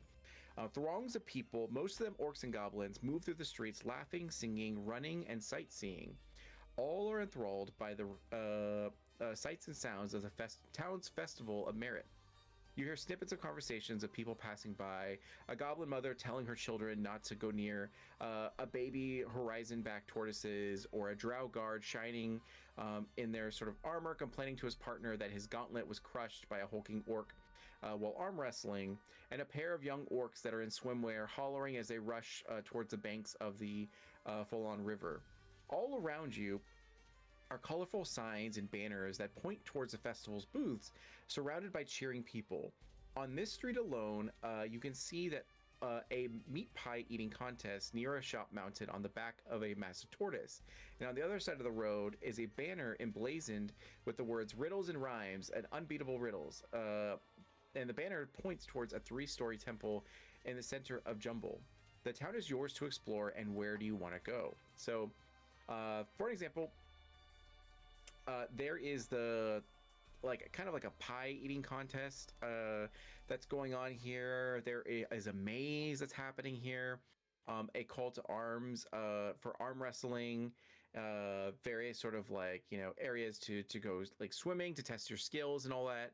And each of these challenges are like kind of contribute to what's happening here in the festival of sort of merit and everything. and you guys are gathered together. You've just signed up at the sort of like, place, having your sort of group names registered and your like number that you have associated with you. And the orc sort of, a staff member kind of like tells you, all right, guys, good luck. Once again, you're going to go ahead and take your sort of sheet over to any of the places you're going to, participate in. And the judges are going to go ahead and mark your sheet with how successful you were in this. And the group that has the most amount of successes are going to go ahead and be the sort of, winner here. So, good luck. And I hope you guys all have a great event, as she gives you a very warm sort of smile as, and you guys are all here in front of her. So if you want to ask any questions, you can do so before she calls out to be like, next. So, okay. I'm going to do my role-playing voice now, if that's okay. Sure. And I'm going to go, thank you! What flavour is the pie? It sounds good to me. Good question. Amazing. So, best pies in Jumble. The savory scents of meat, pastry, and spices fill the air around a 3-story building. Yeah, they tell you like, oh, it's like meat pies, and I think they have some sweet ones as well. They're pretty good. Like, honestly, sometimes I participate just to be able to get the free food. As she gives a hearty sort of chuckle. I do like a pie. I was raised on pies. I'm sure I could win this competition. Will we all have to compete together or nominate one person? That is a great question. Let me see here. So you guys can. It's a pay to enter situation. So if anyone who wants to do it can, and I will tell you because there's some new players here. This will be focused on your constitution. So if you don't have a big constitution, you may not be the best at this. But granted, it could be to your character's sort of situation. So if you have a sweet tooth, or you're like a character that's always super hungry, you can decide that like, oh, I'm down to do this. Yeah.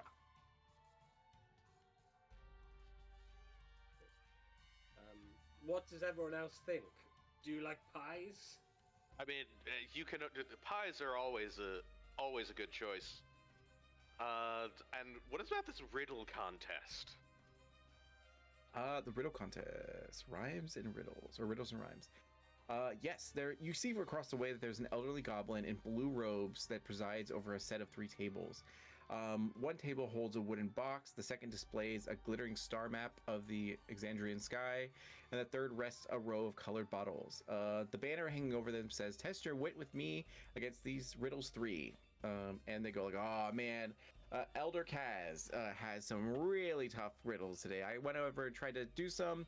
Admittedly, I'm not the smartest when it comes to this situation." As she kind of gives a chuckle, and be like, "If you guys look smart, so I feel like you would be able to sort of do this." And actually, that's a great point. So, could you please take a moment to describe? Oh, go for it. No, go for it. Go for it. Could you please take a moment to describe your guys' physical description really quick?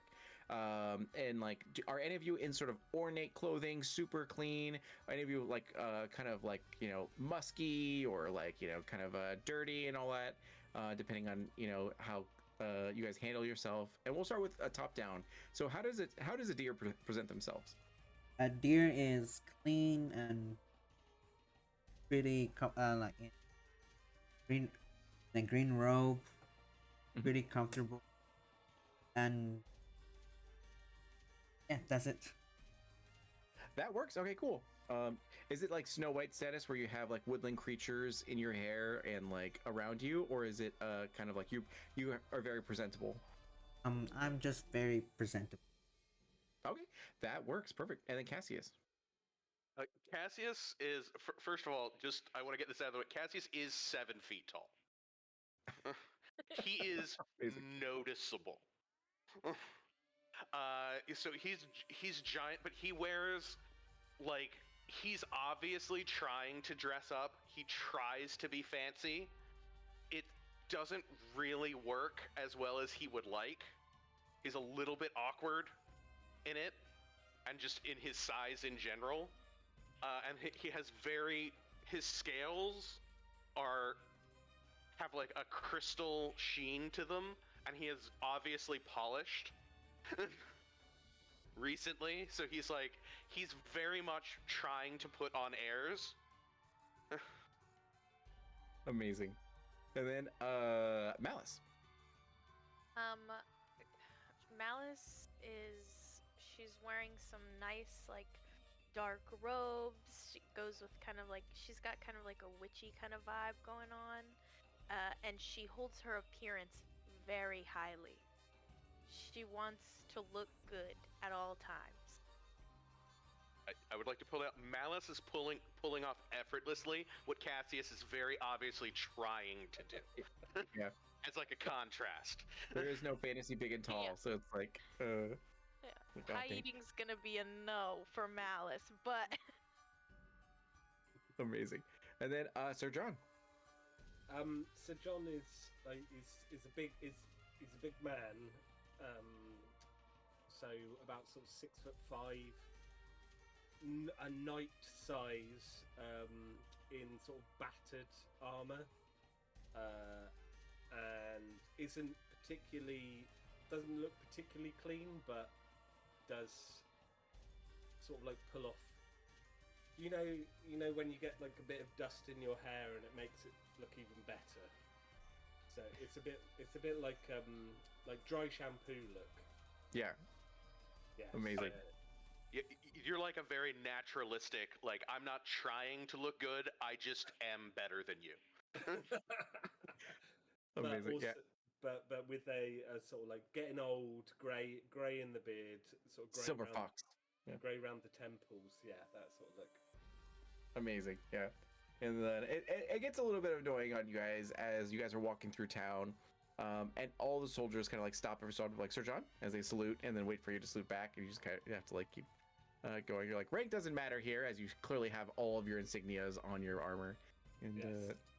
Yeah, and they go, "You're all doing a great job, and I respect you."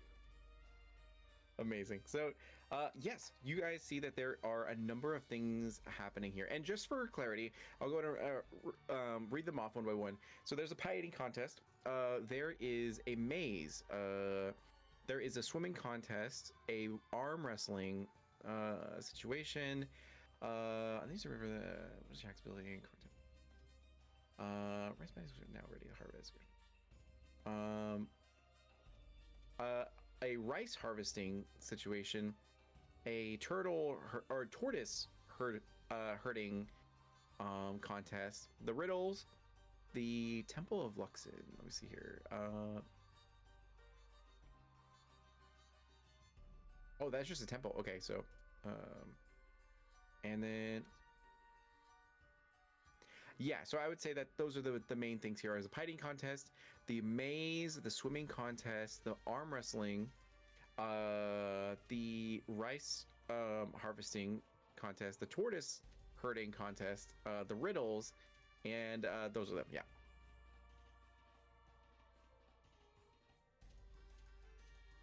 All right, I think we should. I personally think we should make a round, and everyone who wants to do something should do it, because I was here to experience the whole thing, so I'm willing to give everything a shot.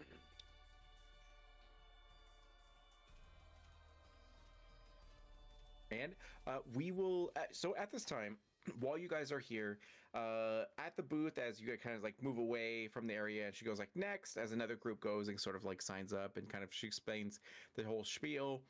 Here, you hear a sound of being like, well, look what the cat dragged in, as Seraphine says, as she this brick red sort of tiefling about only 5'2" or so, like comes up, not in like not so much ornate gear, but well enough, a little bit rough around the edges, but well enough, as she's followed by 3 other sort of companions, one of which is a drow sort of rogue, another one is a hardy, rough around the edges looking sort of fighter, with a lot of dents, a lot of scratches, and a lot of is that blood that is stained on their metal? You're not sure. And a very large bullywug who everyone has to sort of like squeeze, press themselves against the sort of wall, or other stalls. That way he can pass by because he refuses to like sort of sidestep for anyone. And sure enough, you see that your rivals are here, and they're like, "Are you guys signing up for the Festival of Merit?" I mean, I hate to say this, but you're not going to win. So I hope you have fun, today, doing all the things and losing, because we're gonna take home the gold. As she dabs on you.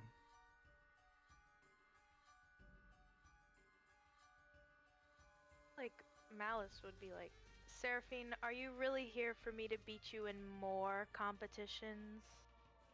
Amazing. If you'd like to, you can do a persuasion or intimidation check.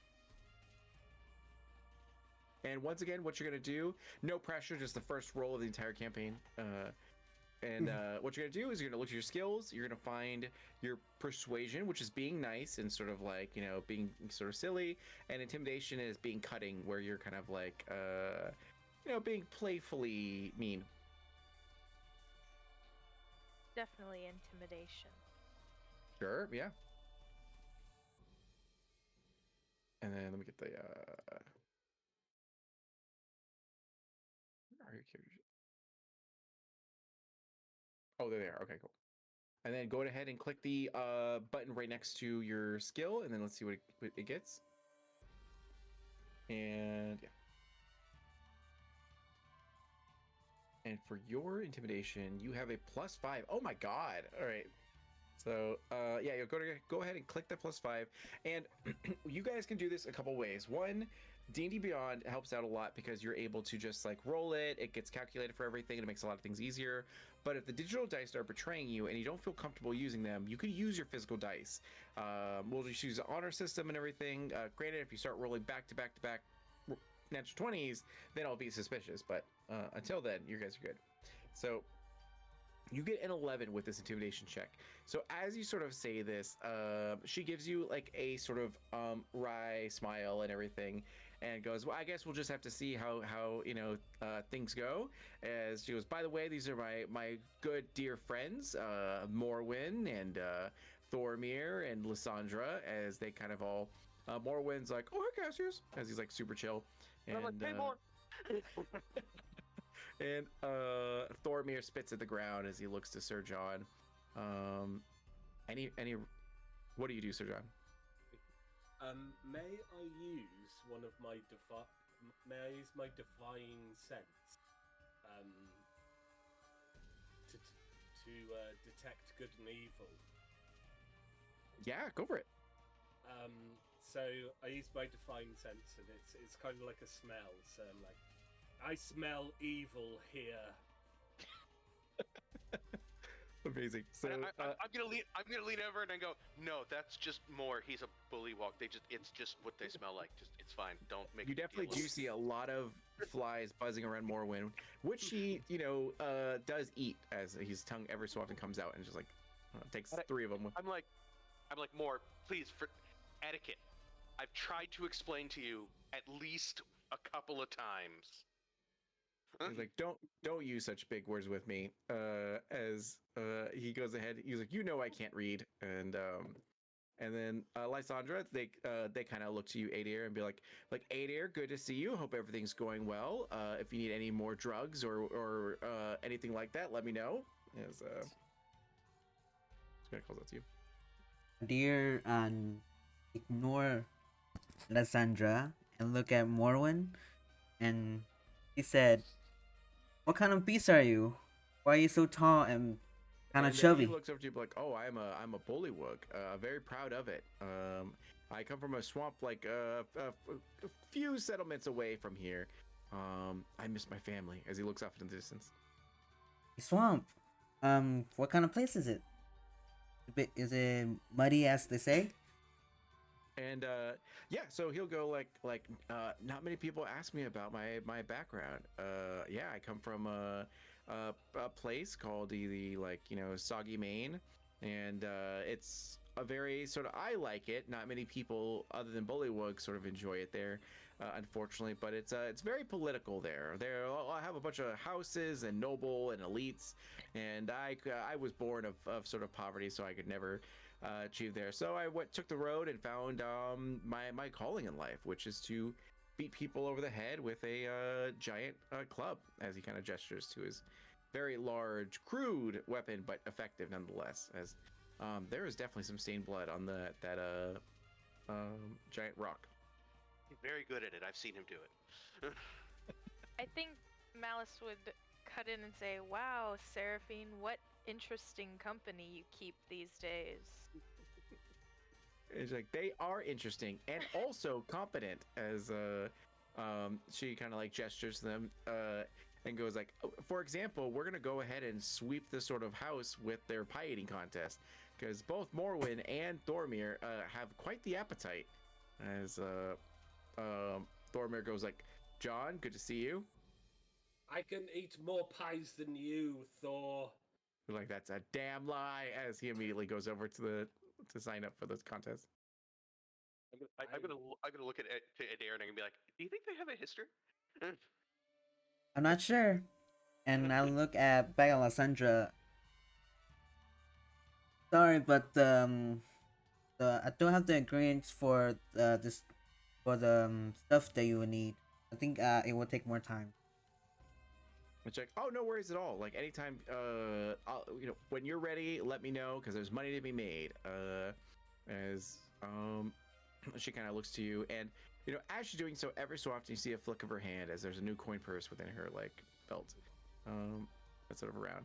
And Seraphine goes like, all right, enough talking. We have contests to win. As like, we'll see you losers later. As immediately they head off to the contest or pie eating contest, which is, let's see here, that is J1. So if you guys are, I guess you guys will actually be up here to this, as there are a whole lot of contestants. You see that there is a Minotaur, a Goliath, a very large sort of orc, a fairy as well, and there are other sort of contestants here. Who amongst you would like to sign up for this? Morwen's going. I'm going. Yeah, I'm like inches behind Thoromir. Sorry, I have a baby in my arms. Give me 1 second.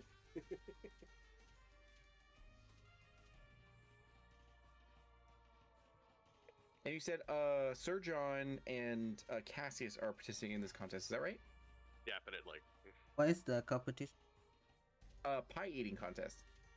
I would Yeah, like and- to watch this mess go down. Don't have. That's a good choice of words. Mess going down is absolutely what's going to happen here. So,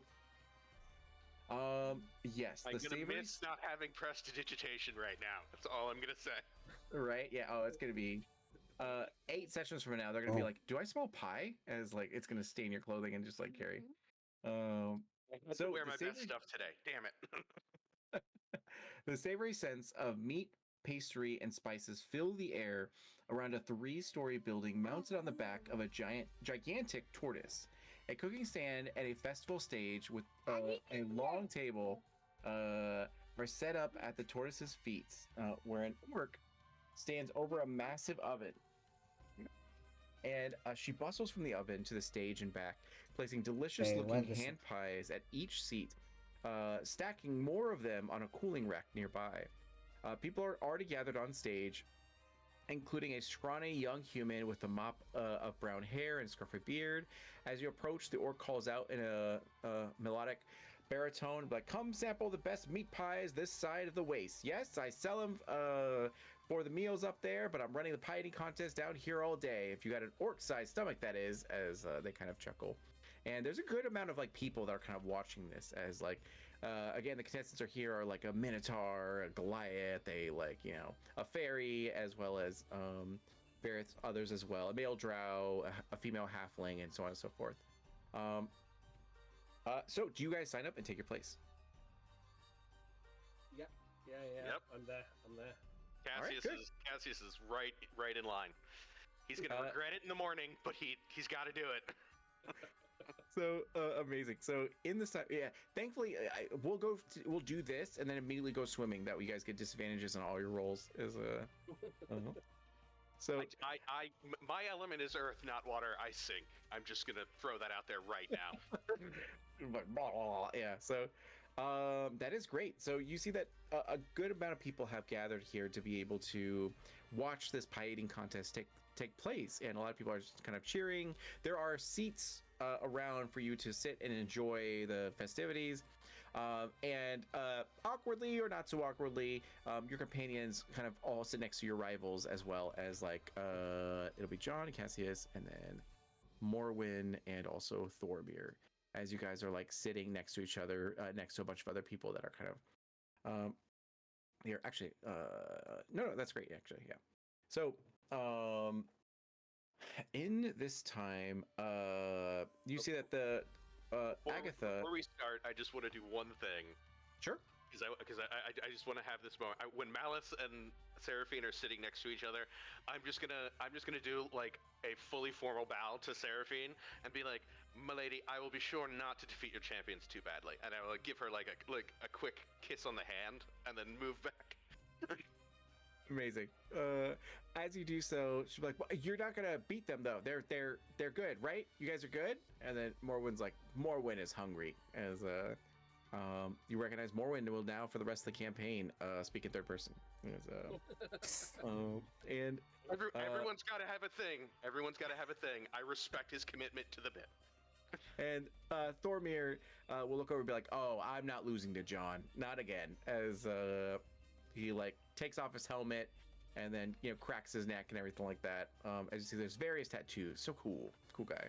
And yeah, and at this time, this orc kind of goes up here. They seem to be the MC for this. It's like, all right, everyone, let's go ahead and give a round of applause for our contestants.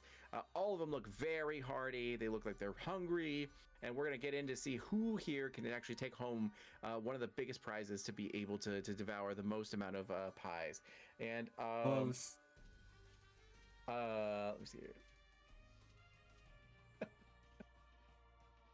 Oh yeah, there you go. Yeah. So and then at this time, you guys will go ahead and they go, all right, on the count of 3, we're gonna go ahead and get this rolling. So once again, the rules of this contest are very simple. You're going to continue to eat all of your pies. You have a jug of sort of water that's there if you need it, but you need to keep eating pies. If you take longer than 30 seconds to consume, then you're going to go ahead and be disqualified sort of from this. And we have a medical team nearby to be able to help out. As you see, like, it's a fairy, and they're like, hello. And they're like, all right, and 3, 2, 1, and they're off. As immediately you guys begin to like grab at pies and taste them, and they're actually really good, thankfully. So all of you who are participating, I need to go ahead and have you do you eat the first pie, no problem at all. You go for the second pie. I need you to do a Constitution saving throw. Okay, a saving throw. So yes, on DD Beyond, you're gonna look at your character sheet, Jesus and on Christ. the upper left-hand side, there will be your saving throw box, and you're gonna go ahead and click it for which one it says con, and then yeah. Got it. and then perfect. No. You need a 9 and a 4. All right, We are not representing right now. So Morwyn is doubting them. Oh, actually, I'm so sorry. I need to actually roll for them. Let's see here. Let's go ahead and do. I need a d20. And we're I just hope we all face plant in this. Yeah, they're good. So you guys had a hearty breakfast before you got here, so it's a little bit awkward. That like, so for Morwyn I'm also and trying to eat to not get everything all over me. I'm too dainty. Yeah, there you go. Yeah. Like, do you have a fork and a knife? As you kind of like ask the attendees, which they do get you it, but it's a lot slower. As Morwyn doesn't even take the pie out of the tin; they're just like consuming the whole thing. And then Thormir, same thing, is just kind of like just full blown shoving their face into these pies, devouring it left, right, and center. And they kind of like look over to you guys, like as Morwyn looks over to you, Cassie's like, "Are you gonna eat that?" As he like uses the tongue to eat another pie for me. I'm like, etiquette, man, etiquette.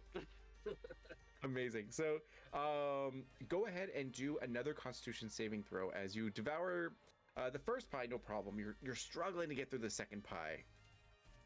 Oh, fucking hell. Let me see what you got. Let's see. So 14. Okay.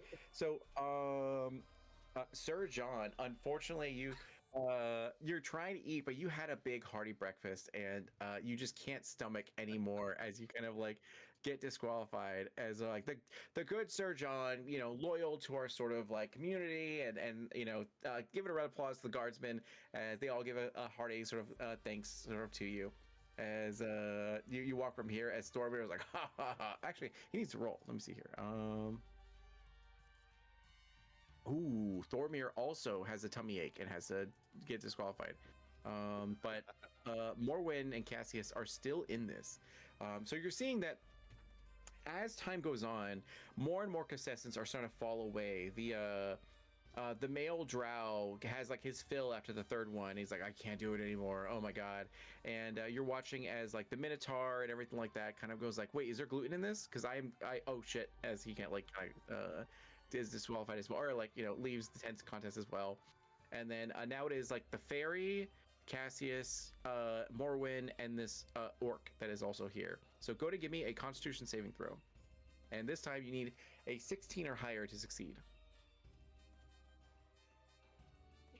Barely. Right on the money. So Damn. sure enough, you're looking at this like fourth pie, and you're like, oh my god, as you kind of like grab it and begin to like shove it down. Morwen does not, as he goes like, Morwen would like to puke now, as he immediately like leaves and kind of gets away from it. And it's you and this fairy that are the only contestants left, Cassius.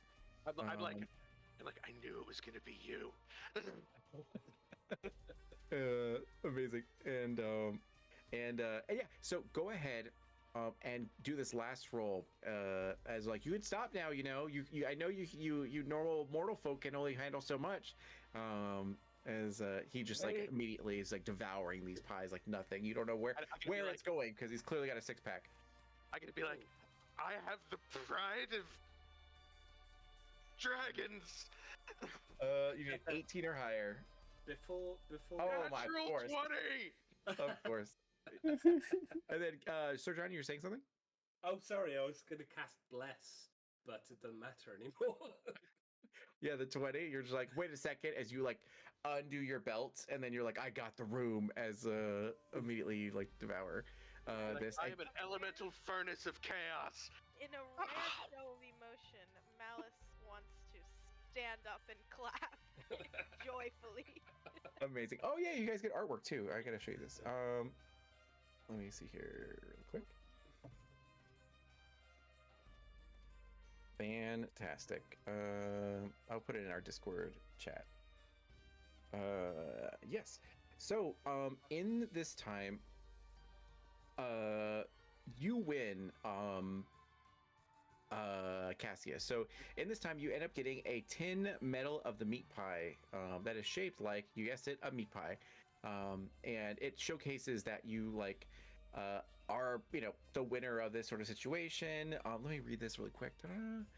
Oh my god, it's a wondrous item. What the hell? So it should be in DD Beyond. If you don't know how to add items to your inventory, let me know and I'll help you out with it. But it's called Medal of the Meat Pie. And when you have it, you can go ahead and gain 2d4 plus 2 temporary hit points. And when you use the action to press this medal to your mouth, once improperly used, it can't be used again. The medal becomes non-magical. While magical, this medal is slightly warm to the touch as this is fresh to the oven, and it smells faintly of baked pie crust. So once again, when you can only use it once. When you do, it'll go ahead and give you temporary hit points of 2d4 plus 2, and then otherwise it's going to turn back into like a non-magical sort of item. And that is wild. I will take it. That's awesome. I will pin it to my sash, and I'll be like, for the honor of, oh god, I'll be right back. Right. We're gonna put a little snail icon for you waddling throughout the streets, and Morwen kind of like goes over. Thormir looks like a brat, essentially, like crossing his arms, not looking to anyone, and kind of like just saying stuff under his breath, being like, clearly there was cheating going on. And but Morwen will go over to Seraphine and be like, I'm sorry, Morwen, sorry, they disappointed Seraphine. And Seraphine's like, it's okay, Morwen. You tried your best, and that's all that matters. As Lysandra is just like chewing bubble gum and popping it, being like, "Can we go now? Is what? Did we win yet?" Is and anything you guys would like to say to your rivals before you part ways? I'm just gonna shake Morwen's hand and be like, it was a good effort, but still, I think if you start smaller bites, I think it works better. You were eating the tins. I don't think you were supposed to be eating the tins. I'm just trying to give him a little bit of advice. Like Morwen respects your input. Morwen will consider this, but may not take your advice. It's all good, man. You gotta do you. I'm just saying. I think if you hadn't eaten the tins, you probably would have gotten me.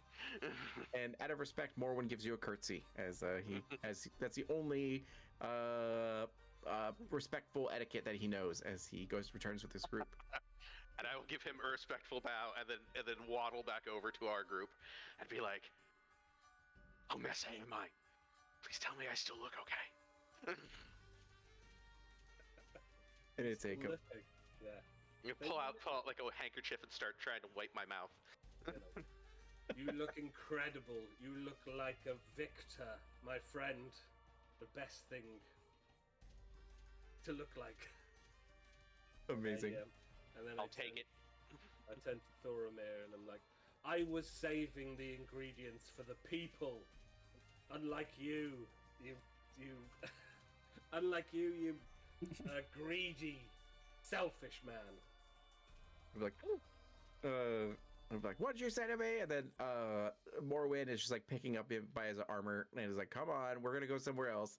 And he's like, no, get over here, I'll fight you. Meet me at arm wrestling, as he kind of calls out to you and screams obscenities as they go off to other places. Now you have done the pie eating contest. There are the maze, the swimming contest, the arm wrestling, the rice harvesting, the tortoise herding, the riddles, and yep. The temple. I don't know if the temple is actually a. No, it's I saw that. Okay, yeah. Interested in the riddles. You want the riddles? Cassius would very much like to not be able to do the riddles that he is confident he can do. It's gonna be hilarious. Riddles is 7. So 7. Oh yeah, it's right here. It's right down the street. So you see that they go off and do their own thing. There are contests that are happening round like back to back essentially. That way people can have the chance to like rack up their own wins and all that kind of stuff. But sure enough, the judges take your sheet and kind of mark that you have won this contest. And they also give, points to Sir John for even participating, to be like, okay, well, you didn't win, but you outlasted a couple people. So that'll give you some contributory points to this overall, sort of sheet. And yes, now you walk down the street and you see that an elderly goblin in blue robes presides over a set of 3 tables. One table holds a wooden box, the second displays the glittering star map of the Exandrian sky, and the third rests a row of colored bottles, with a banner hanging over that says, "Test your wit with me against these riddles 3." And you see that there is this Elder Kaz, you kind of know him, he's a goblin priest, and he's very much about wits and sort of cunning, and he's created these sort of 3 distinct puzzles. And he goes like, come one, come all, to try to test your wit and with me, go ahead and see if you can take it. You sir, anyone can sort of participate. I've had children, able to get these riddles over scholars and trained sort of college degree holding members of our society. So anyone can participate as they kind of like look over to you guys and invite you to participate. So would any of you like to participate in this? Earwood. Okay, so these are riddles, and riddles are very tricky. So if you feel like the first couple are too hard, I will find riddles to be able to give you guys, because sometimes like riddles suck in certain TTRPGs and it's just like impossible, and other times they're all right, so we'll see how it goes. So in this one, there is the box riddle, the star map riddle, and the bottles riddle. Is there anyone in particular that you guys would like to try first? I choose the bottle. The bottle? Sure. So on this table is a row of 7 small bottles filled with colored liquids. Following is the riddle. So 2 of us are brewed from blight and always sat to purple's right. 3 are juice. Actually, I'll put this in roll 20. That way you guys can see. 2 of us are brewed from blight and always sat to purple's right. 3 are juice, 1 burns like flame, and no 2 colors taste the same. Even flasks hold naught but pain, and the shade of sky will leave a stain. Though tasty are those at each end, neither is the winner's friend. A puzzle for the keen and wise. Drink the light to claim your prize. And Your choose So- one burns left. there are various bottles. They all have colors different liquids in them, and you have to choose which one is the right sort of bottle here. And yeah. So once again, there is a purple bottle, a green bottle, a sky blue bottle, a white bottle, a purple bottle again, a green bottle, and a red bottle. And there are 7 bottles, so you can choose. You can pick at random, just be like, "Oh, I'll take bottle number 1," or whatever. Or you can choose a specific one you'd like. And again, the riddle written out is in the Roll20 chat if you want to like review it and try to pick, whoever wants to sort of participate in this. Yeah. But I think right now it's Malice and Adir, right? Yes. Or did Cassius, do you also want to No, participate? I want to participate, but since I was kind of focused for the pieting contest, I'll let them go first, Okay, and that's what's I'll just do it in the background kind of deal. I don't want to take. We're cheering on from the back. And and keep in mind that you can also do checks. So if you want to be like, I want to do an investigation check or a perception check or something like that, you can try to do so. If you have sneak magic, like you could try to use that as well, or whatever you like to do. Yeah.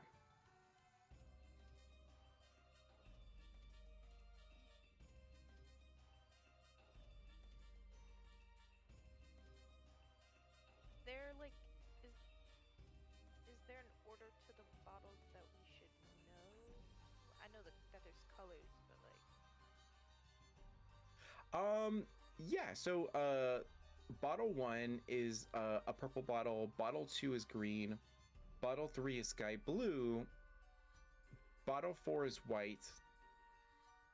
Bottle 5 is purple as well.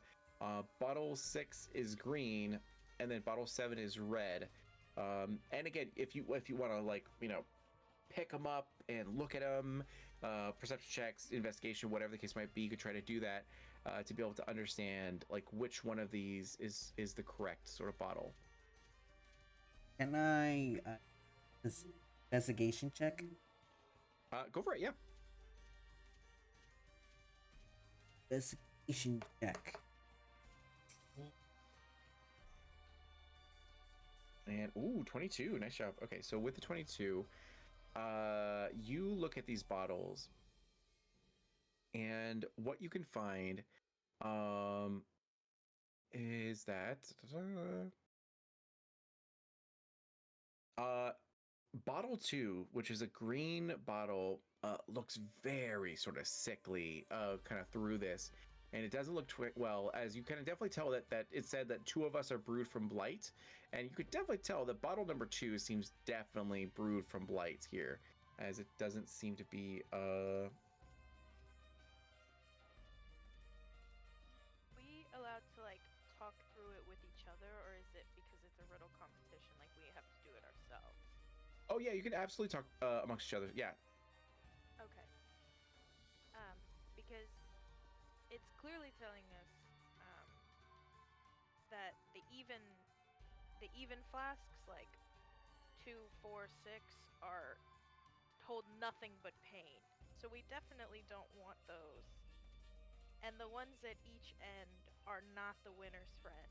So we don't want number 1 or 7 either. So that kind of leaves 3 and 5. But Shade of Sky will leave a stain, so that's blue. So I think there's only one left.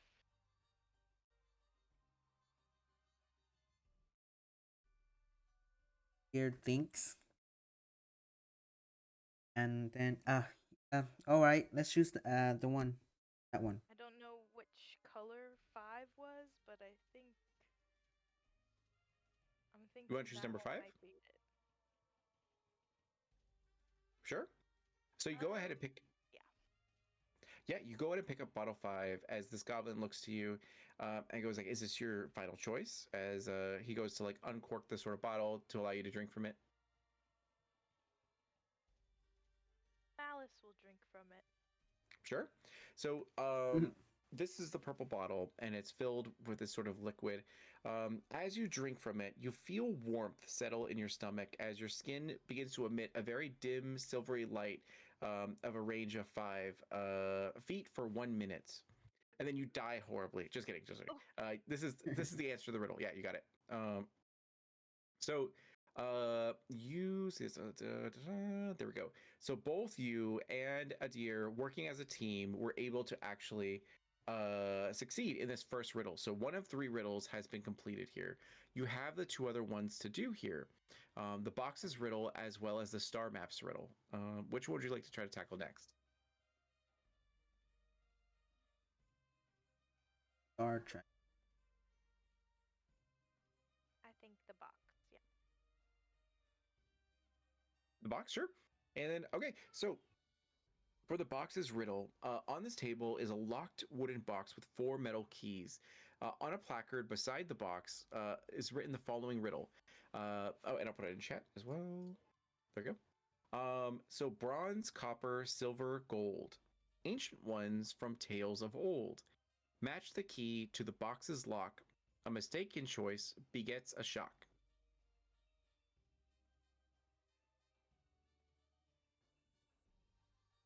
And yeah, same thing. If you guys want to do an investigation check or whatever the case might be, you can try to do so. Otherwise, you can choose a key and then try to put it in there.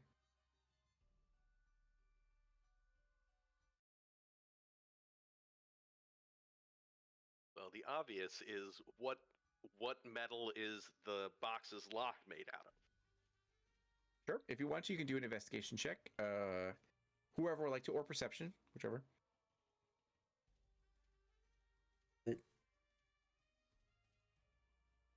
Fetch. Fetch. And then, let me Boom. see. Oh, damn, I'm stuck. 7. Okay, so with the 7, you get some information. As you look to these keys, as you guys are all like hovering over the situation, you find that there is a close examination of the box reveals that its lock is shaped like a dragon with a fluted crest. And the edges of the box are decorated with engravings of pearls and shells. And gold. And the lock shape and actually no, sorry, yeah, that's it. And if you'd like to, you can go ahead and do an intelligence check and all that, because and anyone who's new to D&D, explaining this as like a little bit of a hint and all kind of stuff. There are various dragons in Dungeons and Dragons.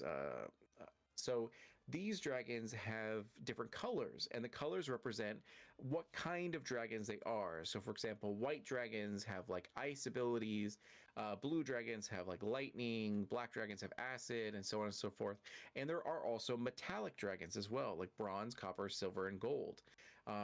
So there is a dragon that is on this sort of box, and it has a fluted crest with the edges of it being decorated in engravings of pearls and shells. So because you weren't, it's not expected that you're showing up to with all this D&D knowledge. You can go ahead and make an intelligence check to see if you can understand which dragons are associated with what situation. Do that.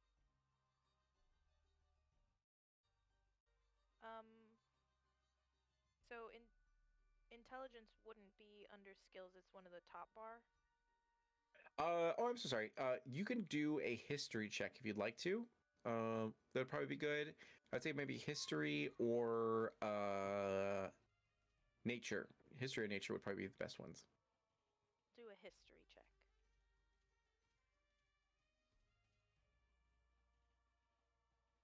Oh my god. Okay. That was a natural 20. Yep. Oh, Okay. Cool. Jesus Christ! Uh, Well, I think I knew this from just the riddle, but I'll just let her have this. Yeah. So with the natural 20, you definitely recognize that you were researching dragons at one point in time in your like history and everything, and you recognize that there were these different dragons with these different metallic types and all that kind of stuff. And you definitely recognize that the dragon on the lock has very aquatic sort of decorations that is very closely associated to the bronze dragon. Um, and and let me see here. Yes, yeah, you definitely can tell that it seems to be representing a bronze dragon. You see a bronze key there, and you feel like that must be the solution here. Yeah, I'm thinking that's right. Adir, would you like to put the bronze key? It will be my pleasure. As you like back up 5 feet just in case. Yeah. And then sure, Adir, you pick up I'm this just bronze. standing there. I'm just standing there nodding as she's talking because I'm like, yeah, that checks out. Yeah, I Uh, drank the juice, so I'd rather not also. Yeah, and you're literally glowing. Yeah. And okay, cool. They're like, and beforehand, they're like, please sign this liability waiver saying that if anything happens to you medically, it's not our fault. As you guys all sort of do so. And then, sure enough, Adir, you pick up the bronze key, you insert it into this keyhole, and there's a little bit of tension as this goblin watches you guys. And you're watching that other people are coming up to do these sort of riddles. They're failing the sort of bottle riddle as they like immediately begin to like get sick and sort of retch and all that. As other people sort of laugh and sort of watch them kind of do all this. And you put in this bronze key and you twist it, and then sure enough, it unlocks. And that is great. Okay, cool. And Elder Kaz kind of like claps his hands and goes, "Brilliant! Oh my gosh, you guys came to complete riddles. This is amazing. I'll have to make them harder. I thought I was doing a good job here." As he goes, "Well, you needed 2 out of 3 victories, so you have won here. But if you'd like, there's still one more." As he gestures to the star map riddle. Oh yes. Sure, you guys head over to Hell that yeah. star. You're like riddles, riddles. Cassius is way overconfident, by the way. I probably would not have gotten the bottle riddle. Did get the dragon riddle because he's a dragon. It makes sense. And then star map riddle, I can almost guarantee you he's not going to have a chance at this, but he is way overconfident. I'd like to think Malice is just looking at this old man, being like, "Yeah, I'm probably smarter than you anyway. I can get your riddles." Amazing. And then, all right. So in this time, you guys go over to the star map riddle. The star map is resting on this table and depicts the moons and constellations visible in the Exandrian night sky, accompanied by this following riddle. Oh, and I'll put it in chat. 2 birds sit in a speckled field, one silver and calm, one with scarlet with woe. Nigh all year the red one yields to silver's illusions, mischief, and sheltering glow, or sheltering glow. Um, and yes, and again, if you like to, you can go ahead and do an intelligence check or whatever as you kind of recall the sort of astronomy, the stories, and all that sort of stuff about the Exandrian sort of night sky and all that kind of stuff. Well, I mean, the second line is fairly obvious.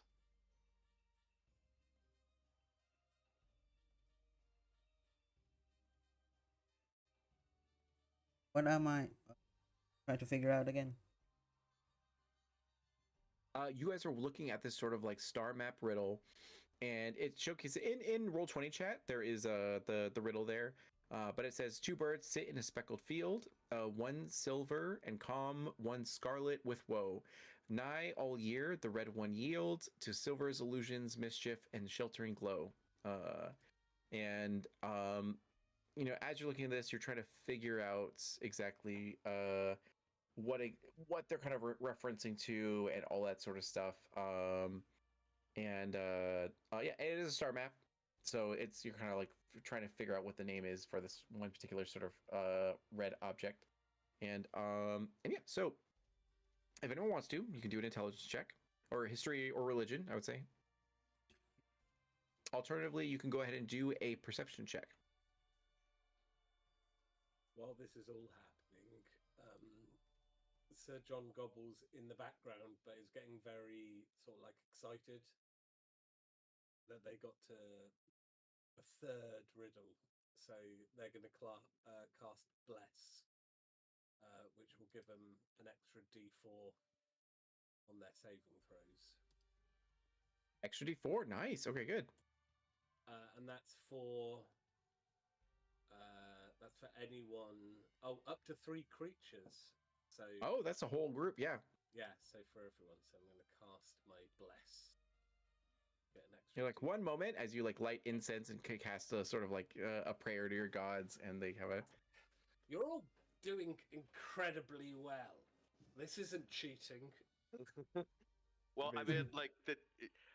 Also, I have an unfair advantage. Is I know vaguely what this riddle is talking about because I actually listened to the show. Amazing.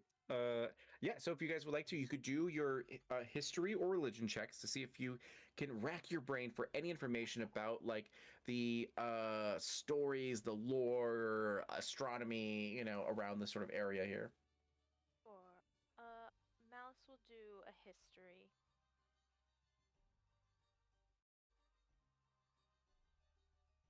13. Okay.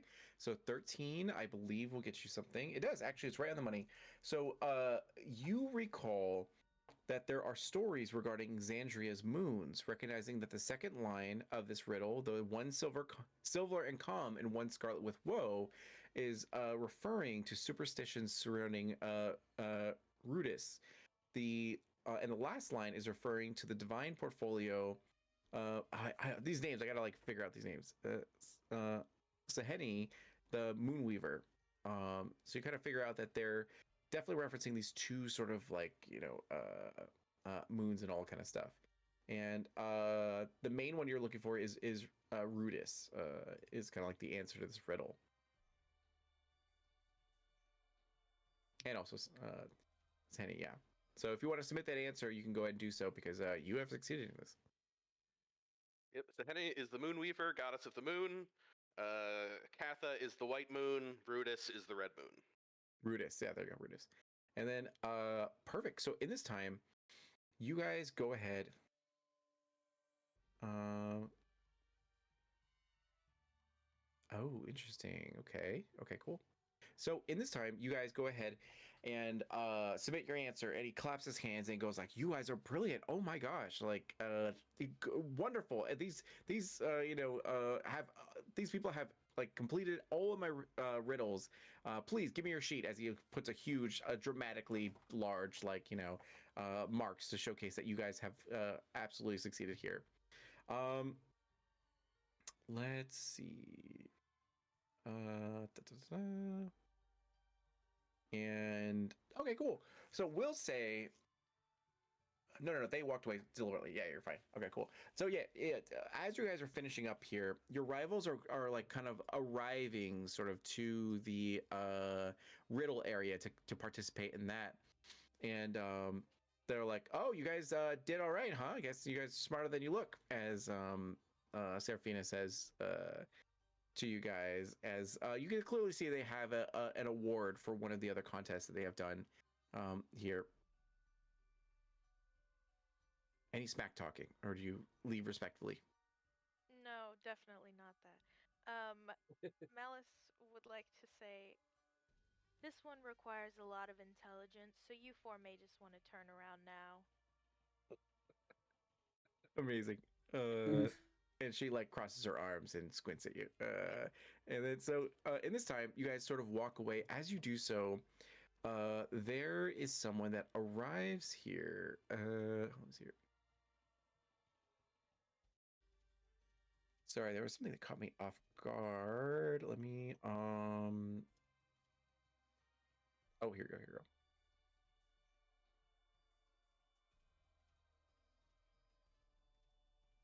Yes. So, I guess we'll say this here. So there is a couple individuals here. One of which is a blue-skinned water genasi, and they seem to be in an argument, or breaking up an argument. On in this area, and she after she does so, she returns to sort of her companion, which seems to be this elegant drow in wizard's robes.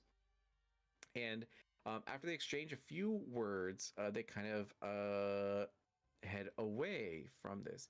Okay. How does this actually?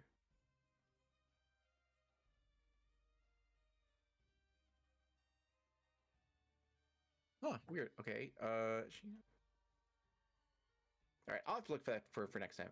But you definitely recognize that there are some people here that look a bit interesting, like they have a bit of experience and some like things going on here as you guys kind of like pass them by. Clearly there was a fight that was happening in here, and they went in and broke it up and like are just seem to be in a heated sort of conversation as they're walking sort of by this situation. And they apologize for getting in your sort of way, and they kind of like move past here. So you have completed the riddles, and immediately as you're kind of like walking by, Elder Kaz is explaining to them, the whole situation, and Morwin is deeply confused. And Thormir's like, I'm not good at this stuff, Seraphine. Like, why can't we go to the arm wrestling or the swimming situation? And she goes like, hold on, I got this. As they're like are stressing out about which bottle to choose. And you guys pass them by. So you have done the riddles. You've done the pieting contest. There is the maze, the swimming contest, the arm wrestling, the rice harvesting, the tortoise herding, and yeah. Where's horse? Just throwing us at that. Cassius is down for everything except maybe the water thing, because Yeah, you will don't take a think he disadvantage can- for the water since you have a stomach full of pies.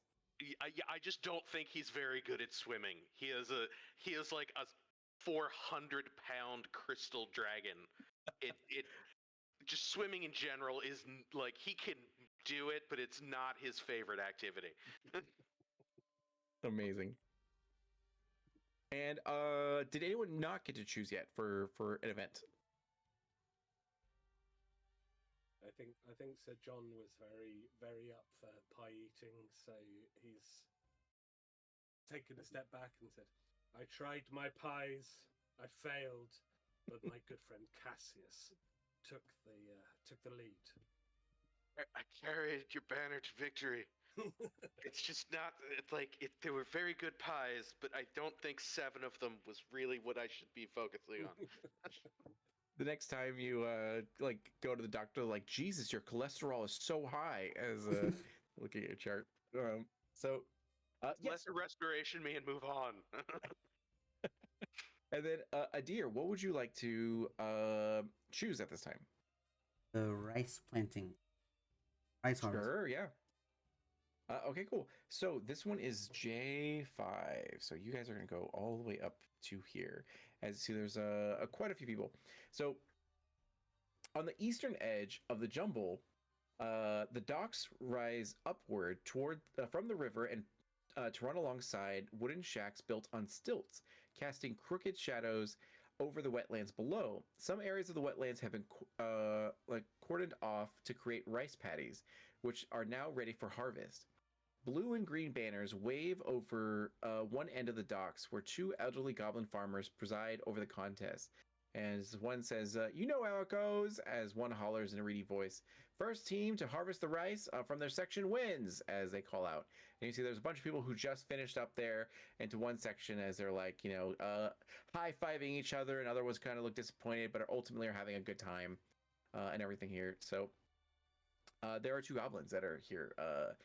What you guys know is named like Beetle and Zag, and they own this farm, and they kind of like offer it up to this festival and everything, because it saves them a lot of sort of labor and all that. Yes. So who amongst you guys would like to participate in this contest? To let you know, it will be a sort of athletics or sleight of hand situation. I will. Okay. I'm going to watch. I'll say. I grew up eating rice and pies.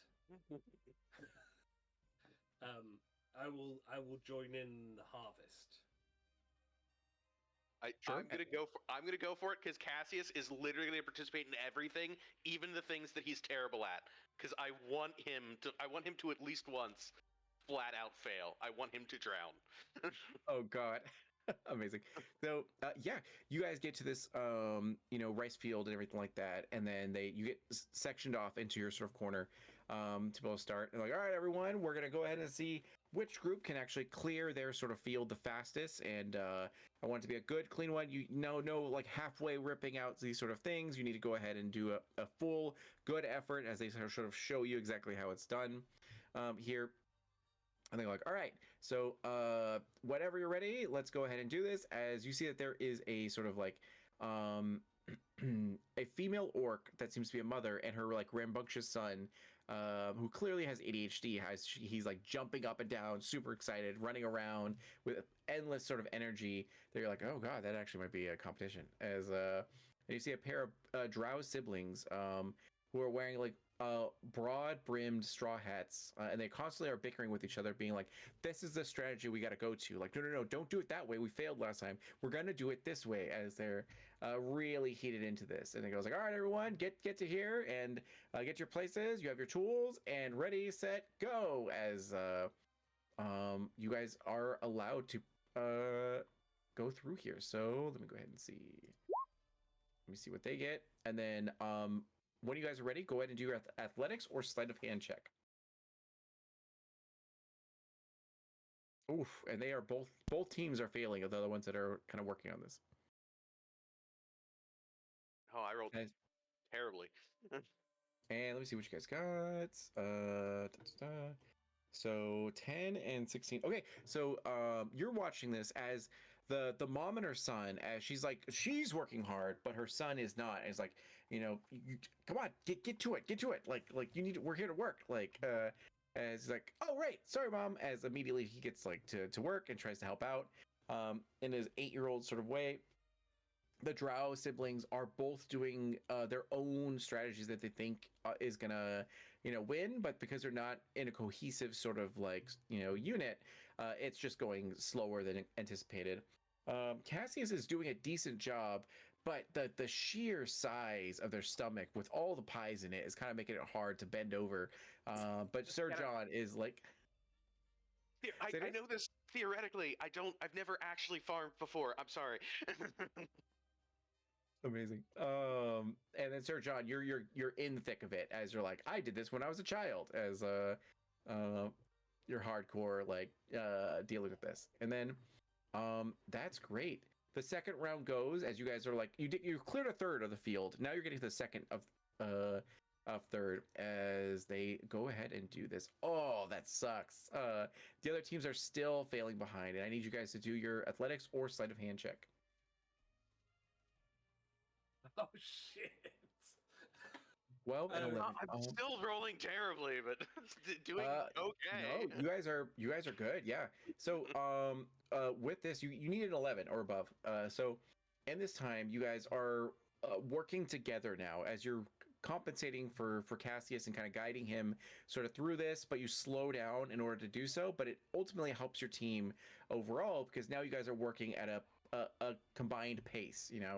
That's doing better than the other teams, because although the son is helping his mom, he is like just randomly pulling things out and kind of like halfway doing it correctly, and she's like yelling at him to like guide him on how to do it properly, and the siblings are now just like completely stopping what they're doing to yell at each other and getting like and getting to a huge situation, be like, this is why you can't find a healthy relationship. And he's like, how dare you, as they're just getting super deep into it.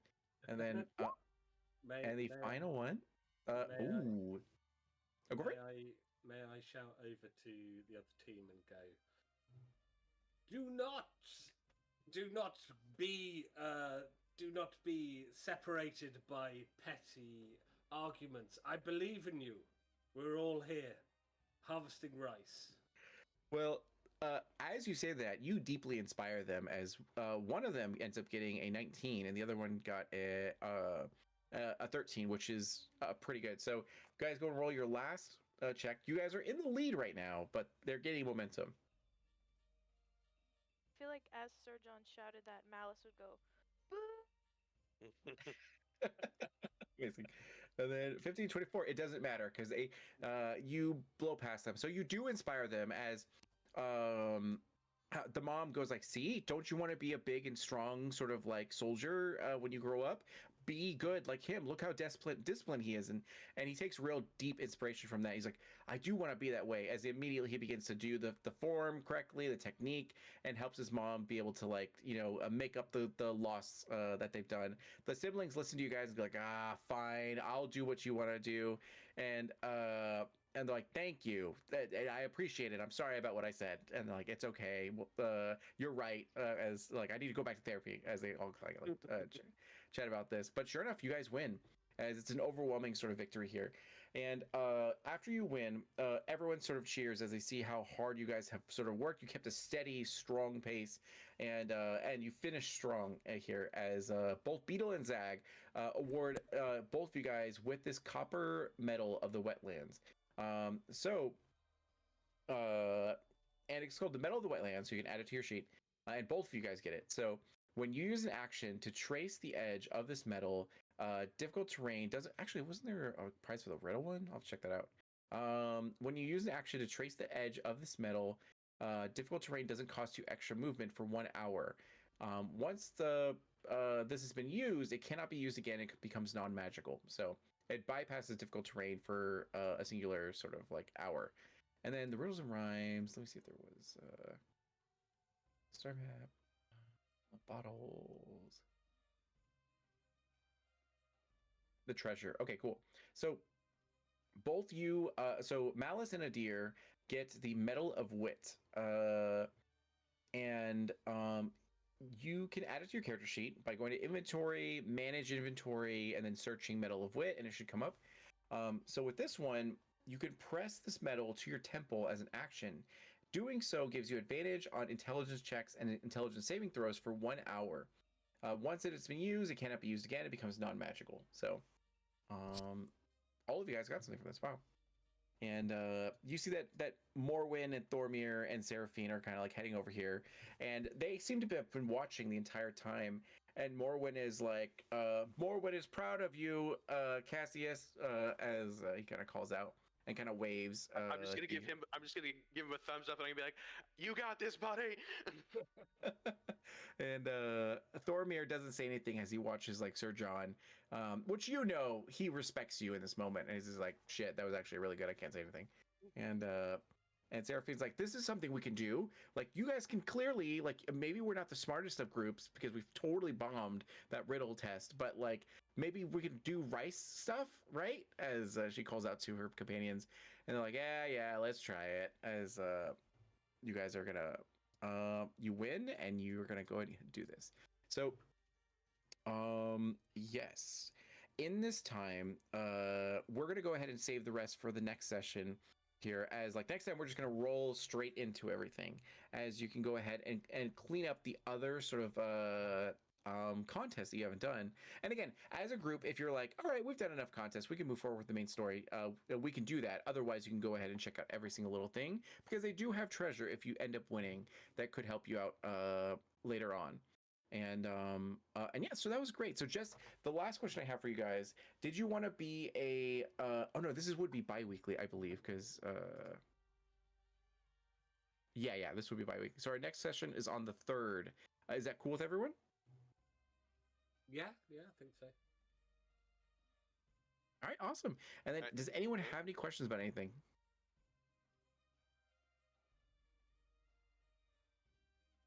Okay, no, if this is bi-weekly, then this isn't going to be a problem. But I was going to bring up that there was one day that I know I can't make it, but it's not going to be a day we're on, so it doesn't matter.